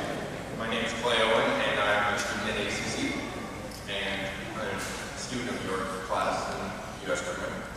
I'm taking dissent on the case that we covered was number 8, and it was the use of unlimited dollars in a campaign, and how the First Amendment, freedom of speech, addresses this issue. I took the dissenting saying that money is not free speech, that it, as an individual or person, as it says here,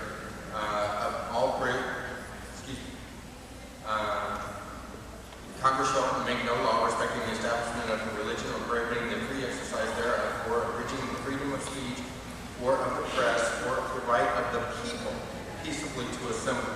A corporation is not people. It is an organization. And I speak what I feel, and others speak what they feel, but money does not mean. So money should not have the ability to influence one way or the other in a campaign. Very thoughtful, very interesting, very provocative. Thank you very much. You guys were speaking on an issue that is as controversial today as it was when the Supreme Court rendered its opinion in Citizens United. All I can say is there are many who suggest that the only way to deal with Citizens United is a constitutional amendment. We will see. But you guys will be especially attuned to follow the debate concerning that question. I want to applaud you. Who is the facilitator for this issue? Stan, I want to see you. Outstanding job getting them to discuss. Who's the guy? Thank you, Ted. Who's the guy? He had a lead. Bravo. Well done. Thank you, Ted.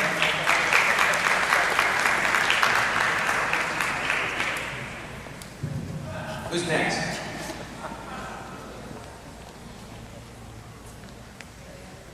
My name is Layton Cloud. I will be reviewing Group 9's response to the question. I'm an ACC student.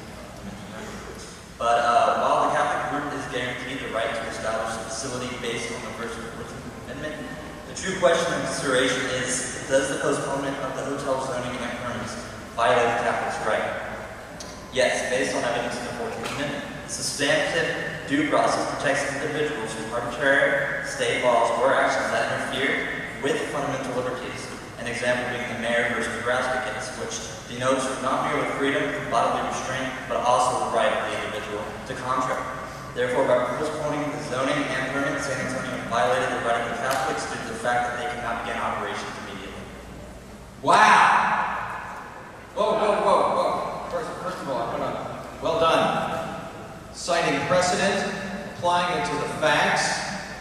Where's the guide? Who's the guide for this? Where are you? Oh, HW. My goodness. Substantive due process. Yes! Well done. I guess very well done. Absolutely. Very impressive. That's a good government professor. That may well be. You have one heck of a guide. Next.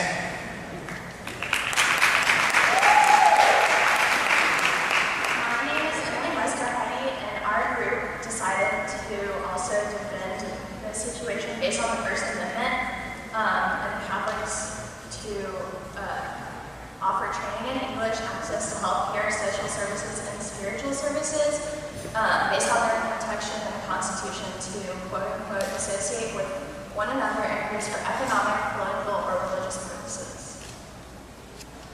Well done. Don't run away. Come on up here. Again, didn't delay, no wind-up, got right to the point, laid out the principles, apply them to the facts, carefully reasoned. Again, excellent preparation. Somewhere along the line, you learned a lot. Well done. Next. Hi, my name is Tanya Bell, and I think I'm the only one in the group that disagreed. Good. Let's hear you. Is the Catholic group correct? It would be correct if it was a religious matter. However, it's not. It's a provision of service, which was could be handled by any other group. The Coalition of Protestant,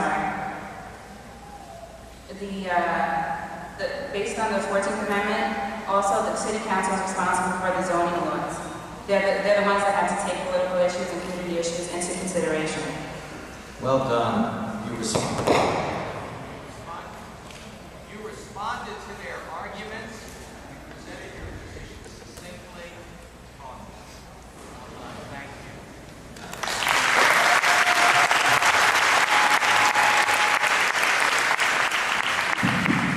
Next. Good evening, my name is Patrick Tisdale. We dealt with number 10, which specifically regarded the unreasonableness or reasonableness of searches and seizures inside an international airport, in this case Houston. First of all, we came to the question of jurisdiction of the constitutional protection provided to this person. In fact, he is protected regardless of where he is. He is a U.S. citizen. Even though he is in an international airport, has not crossed customs, and is thus not technically in the United States, he is still protected by its Constitution. We then started to break down the verbiage of the amendment itself as what is unreasonable. A sliding scale of reason, depending on where you are, under what circumstances, whether this was before or after 9/11. What cause was probable? His name and location, certainly not. But the fact that he's in an international airport shows that there is not necessarily probable cause needed to make a search or a seizure. Even if there was, the probable cause could be supplied specifically by the arresting officers as they have both sworn oaths and affirmations. Patrick, don't run off. Well done. I like the way that you organized your presentation by identifying the legal principles and then directly applying them to the facts. And your approach, and I want everybody to listen, you began first with the question of the main authority of the actors, namely jurisdiction. You questioned and dealt with that issue. The next issue you dealt with was applying this sliding scale that you referred to, and applying it to the facts, and showing how that would apply to the particular facts in the case. And finally, I like the way you acknowledge the fact-intensive nature of probable cause, looking at that. That was really very well done, carefully reasoned, well prepared. I like it. We all should recognize the quality of the presentation. Well done. Yes, ma'am. Good evening, my name is Pamela. I'm a student at ACC, and I'm going to be the spokesperson for the section of the table that strongly believes this was unconstitutional. We believe that there was no probable cause basing an assumption like this on a name and where the person was coming from. Also, there's no justification given, there was no explanation. The invasion of privacy is unconstitutional as well. So that leads to discrimination, we believe, and also even though the person was still in customs, they're in American territory, so we believe that the Constitution applies to this person even though they haven't crossed them. So that's why we believe it was unconstitutional. Well done. Again, yes indeed. Let's pause here and consider this. Rather than rehashing the facts, you got right to it. And you dealt with what the main issue, as you saw it, the main issue turned on probable cause, whether there was sufficient probable cause, which is frequently a very fact-intensive analysis. You then turn to looking at the facts and weighing them and analyzing them carefully. Well done. Is this, whose issue? Where's the guide for this issue? You left? Who was it? It was, well, who else would be expert? You folks had one of the preeminent experts in these matters, certainly in the city of Austin, Kevin Lashes, an old colleague of mine, bravo. Who was the facilitator? Let me see the facilitator. Who stayed on to help these people. Well done. Thank you. Ed.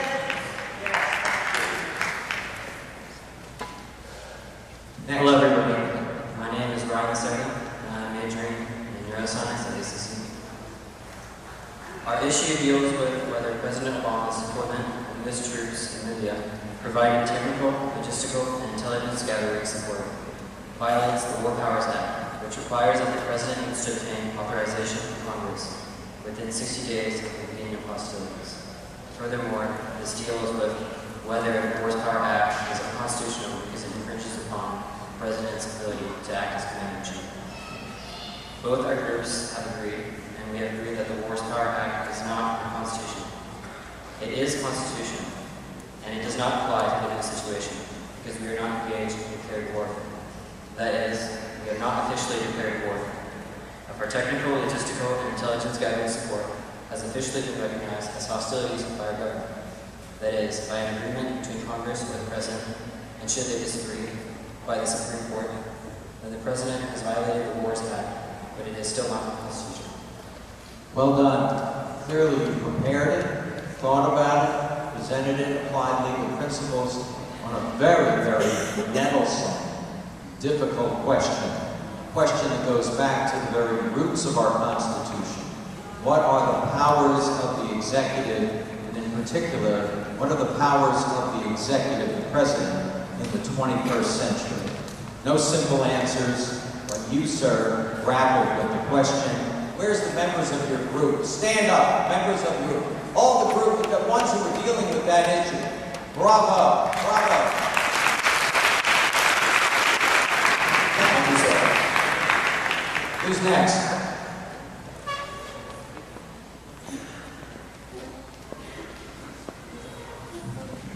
Yes, ma'am. Hello, my name is Kelly Cam, and I'm an ACC student in the paralegal program. Our issue is issue number 12, dealing with a law that was just passed by the state legislature, requiring voters to present a photo identification card at the time of voting. This issue deals directly with Amendments 14 and 24. Amendment 14 stating that no state shall make or enforce any law which shall abridge the privileges of a citizen of the United States. We decided that this law is constitutional because the government is making reasonable accommodation, meaning it's offering free ID cards to those who do not have them. The 24th Amendment states that the right of citizens of the United States to vote in any election shall not be abridged by any state by reason of failure to pay any tax. We find that this is also constitutional because they're offering these ID cards for free. We think that if you need to show an ID card for everything else that you do, then why is it any different than a vote? Thoughtful, applying the legal principles, clearly a controversial issue, and you took a stand, thought about it, and presented your arguments in a coherent manner. Well done.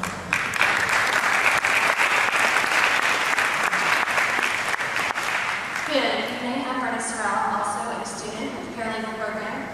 I'm representing the majority's voice of issue 12, and many of us take our liberties for granted, but what if our right to vote was threatened? Our question was, is it constitutional to require voter ID to vote? And we believe it's a solution in search of a problem. Based on the Equal Protection Clause, this law clearly discriminates against certain individuals, such as ones with disabilities, the elderly, and minorities. If this law passed, it discriminates against at least 12% of the population nationally. Additionally, the 24th Amendment states that it's the right of citizens of the United States to vote in any election, shall not be abridged by any state by reason of failure to pay any tax. It was our general consensus that by requiring a photo ID would limit citizens. It would limit citizens by the time, the distance, and the cost to get the underlying documents in order to get the photo identification. Not to mention the time off of work and the transportation that it gets to actually get to the DPS. We are Americans, and not only do we deserve, but we should fervently protect our constitutional right to vote. By demanding photo identification, it seriously impairs many of us, and it's evident that this endangers our life, liberty, and pursuit of happiness. Thank you.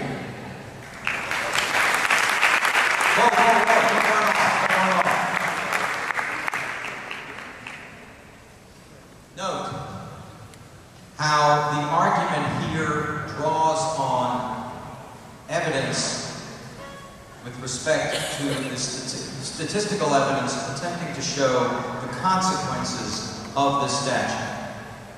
That's number one. Number two, I want to point out to you that this particular issue and the way it was argued by you students reflects and parallels the very arguments that have been made in the federal courts and state courts regarding this very issue. This is a live issue, a real issue that is currently being debated. The question of whether states can have these photo IDs. You guys, both pro and con, did very well. Thank you.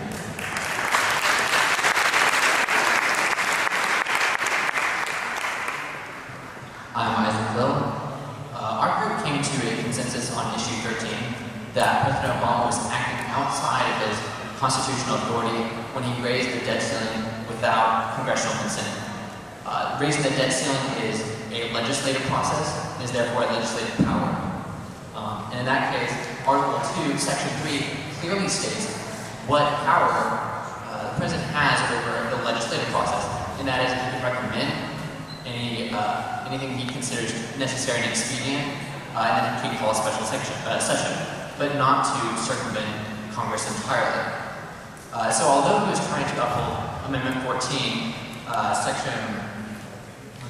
Section 4, which was interpreted by Perry v. the U.S. to mean the government cannot default on its debts, even so, he was upholding it in a manner that violated the much more fundamental concept of the separation of powers. Thank you. Thank you. You identified the legal issues, you applied the principles of the Constitution, you even referred to precedent, and you did something that is very important to your argument. You distinguished the precedent from the facts presented in this case. Well done. Is there a con to that issue, or was it a consensus? It was a consensus. Thank you. Next. Yes. Hi, my name is Bennett, and I'm arguing point 14. Yes, sir. It is Anwar al-Awlaki's rights as an American citizen being violated according to the 5th and 14th Amendments. I chose to argue the pro of this argument, or this number 14, because of Article 1, Section 8, that states, to define and punish piracies and felonies committed on the high seas and offenses against the laws of nations. Let me rephrase that. Congress can define and punish piracies and felonies committed on the high seas and offense against the laws of nations. I believe Anwar al-Awlaki can be defined as a pirate because he's acting as the Muslim celebrant in regards to Nadal Malik Hassan. And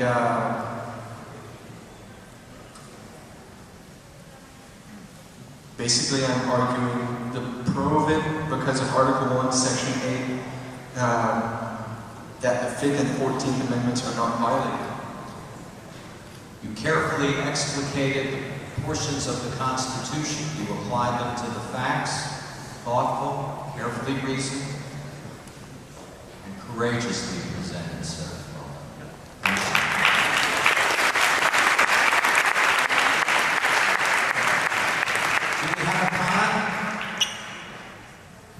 Hello, my name is Tar. I have a sign language interpreter here with me. Thank you. Yes. So we have to announce today. We agreed to vote that this was unconstitutional. And we argued that it was unconstitutional, but the point was it didn't follow due process for this American citizen. He's an American citizen first. You want to feel safe in this country. And if you want to go ahead and let that happen, then it'll be a severe precedent for the future. So it's best to leave it to the court system to decide for themselves, for this U.S. citizen here on U.S. soil, whether or not the decision is to kill him or not. Thank you. I would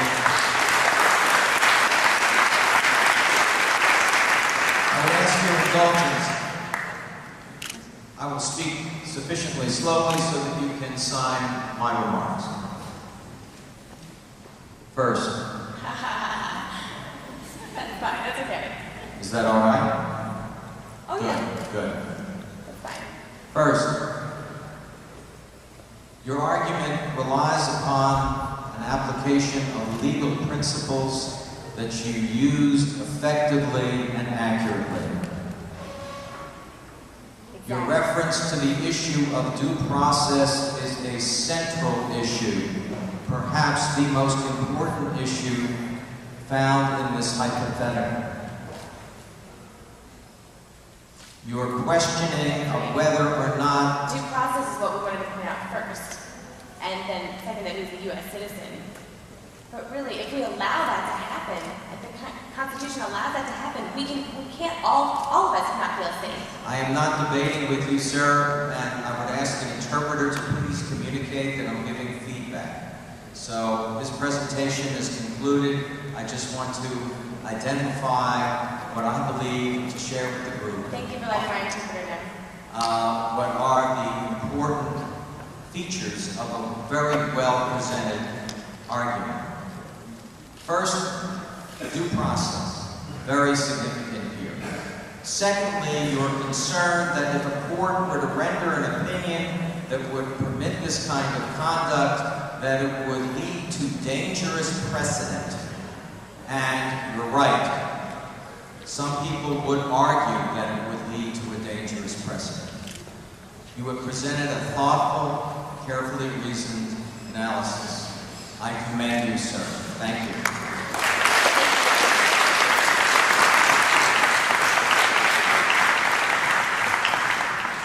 Next.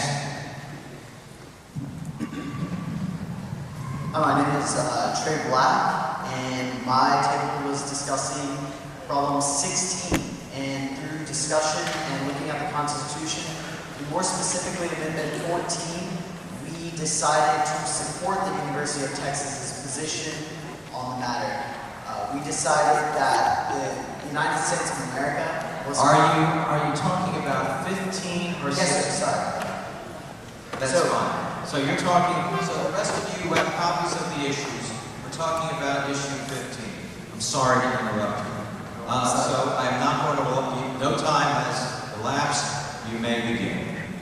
We decided that the United States of America was founded most importantly on the equality of all people, not privileged white people or any other race or situation. So we decided that it was fair that the university put aside some portion of its enrollees to lesser privileged people. We also looked at Amendment 14 and decided that since it specifically referenced these states and their jurisdiction, we decided that because the University of Texas is a state college, it should be supporting that amendment. And so we decided that while the defendant makes a very good case about her application, that is a separate issue and we support the university. Well done. Carefully reasoned, presented. Thank you. Is there a con-position? Yes, sir. Hello, my name is Adrian Zapata. I go to Rio Grande campus, representing Group 15 on the con side. We all agree that the universities should not use race to determine acceptance of a student because it is unethical and violates the ideas and liberties of the 14th Amendment, which states, "No state shall make or enforce any law that shall deny any person within its jurisdiction equal protection of the law." I would also like to further quote within the 14th Amendment, in the Equal Protection of Laws Clause, the Equal Protection Clause limits the ability of states to discriminate against people based on their race, national origin, gender, or other status. The discrimination of the university against race is in the interest of the university itself and not of the student, which is where the interest should lie. Other students have been unknowingly discriminated against in the past and have been wrongfully deprived of an education due to race rather than what should be considered, which is credentials and qualifications, which allow a judgment of character rather than color. Thank you, sir. Well done. Carefully reasoned, presented.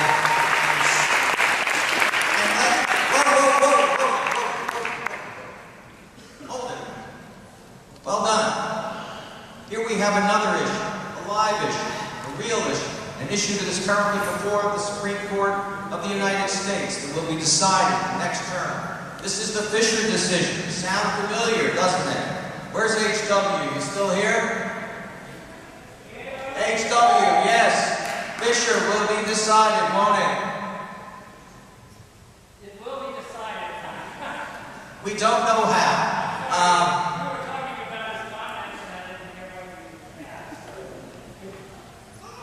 We were talking about the substance of his comments and I didn't hear what you said. That's fine. I'm sorry I interrupted Professor Perry. Proceed to discuss it with the students, but Fisher will be decided, and the very issues that you guys discussed right now, when the case is argued, actually, when it's decided, rather, you might be interested in following the decision, because you will hear the arguments that you made be presented and discussed by the court. You guys did an excellent job. Proud of you. Thank you. Next.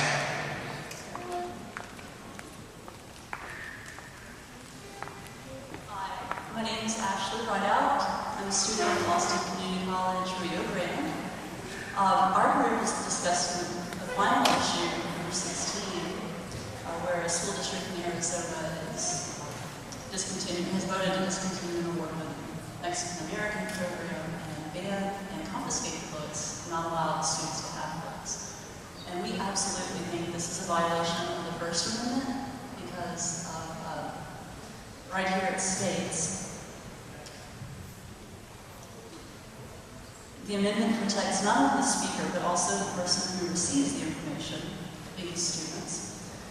The right to read, hear, see, and obtain different points of view is a First Amendment right as well. It also further states in the First Amendment that the only time government can limit that information is to limit or ban libel, obscenity, fighting words, and words that present a clear and present danger of causing violence. But we don't see any evidence that these Mexican-American celebration, Civil War material does bring any of that. And Finish your thought. Thank you. This First Amendment is for all citizens, including students. And I have a precedent here in the Board of Education versus PICO in 1982. And I love this statement. Students do not shed their constitutional rights to freedom of speech or expression at the schoolhouse gates. Thank you. Thank you. Thank you. Yes, indeed. Let's hear it again.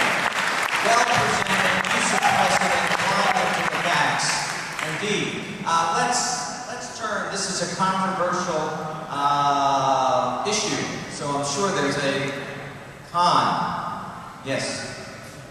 My name is Sarah Simmons. I'm a political studies major at ACC South Austin campus. Represent. Yes, ma'am. And after you have to say an issue, I'll avoid having to summarize that again. We believe that the schools were well within their rights to censor materials in the library and cut the program because a majority of the students that are in high school, which is where the issue is mainly focused, are minors, except for a small population of those 18 or 19.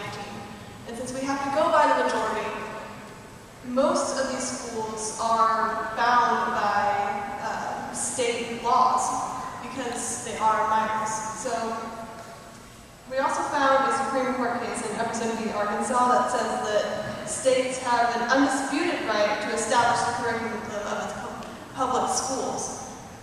So the fact that they can remove this is their specific right.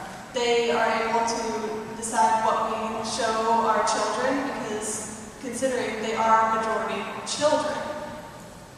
And the confiscation of the books may be controversial, however, it's not directly infringing upon their rights to pursue this knowledge outside of school. Therefore, it's not infringing upon their First Amendment or 14th Amendment rights. Two carefully reasoned positions. The issues withdrawn. Thank you. Thank you. Well done. Both of you did an excellent job. I want to make one final observation, and then I'm going to turn it over to Peck Young. My observation is this. This evening, for over an hour, you deliberated and discussed. You deliberated about controversial issues. You debated. And instead of just getting heated and being unreasonable, you demonstrated that reasonable people can disagree. Reasonable people can disagree and shed more light than heat on controversial questions. To you, each and every one of you, I applaud you. You should stand up and give yourselves a rousing applause for your job well done.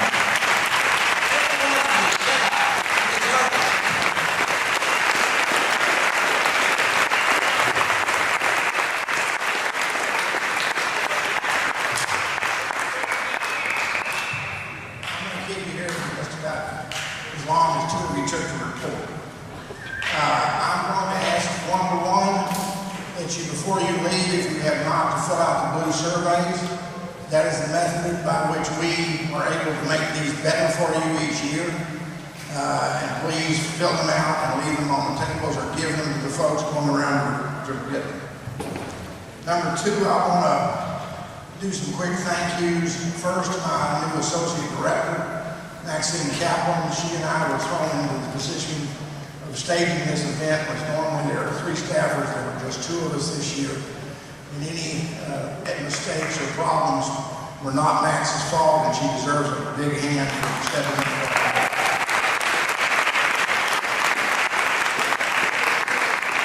There are 2 professors who are always keeping this, David Wallerback and Jeff Millstone, and they have made this thing a success.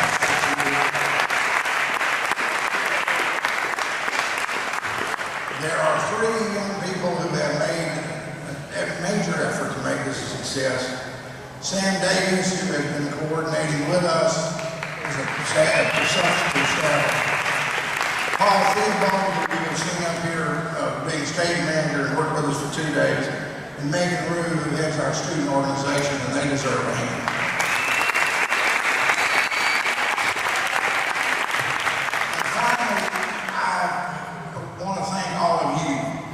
because that's what our center is about.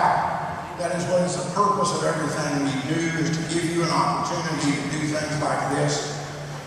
We appreciate you taking the time to join us, and we work very hard to make these events worth your time and to be here. We will do more this year. We have two major events planned for the spring, what we call our Texas Independence Celebration Diversity Day, in which we talk about the real Texas independence, what happened really there, which had to do with African Americans and Hispanics and Anglos, not the Disney version, in which you also get a chance to eat cake and draw your own Texas Constitution. And we're having a Women in Politics event following that. And we want you to come to those and other things we're doing. There's going to be a showing of major film here next week that you should have flyers on your tables. But above all, be involved in government, be involved in civic affairs. It's your government, and the more involved you are, the better you can make it. Thank you, and good evening.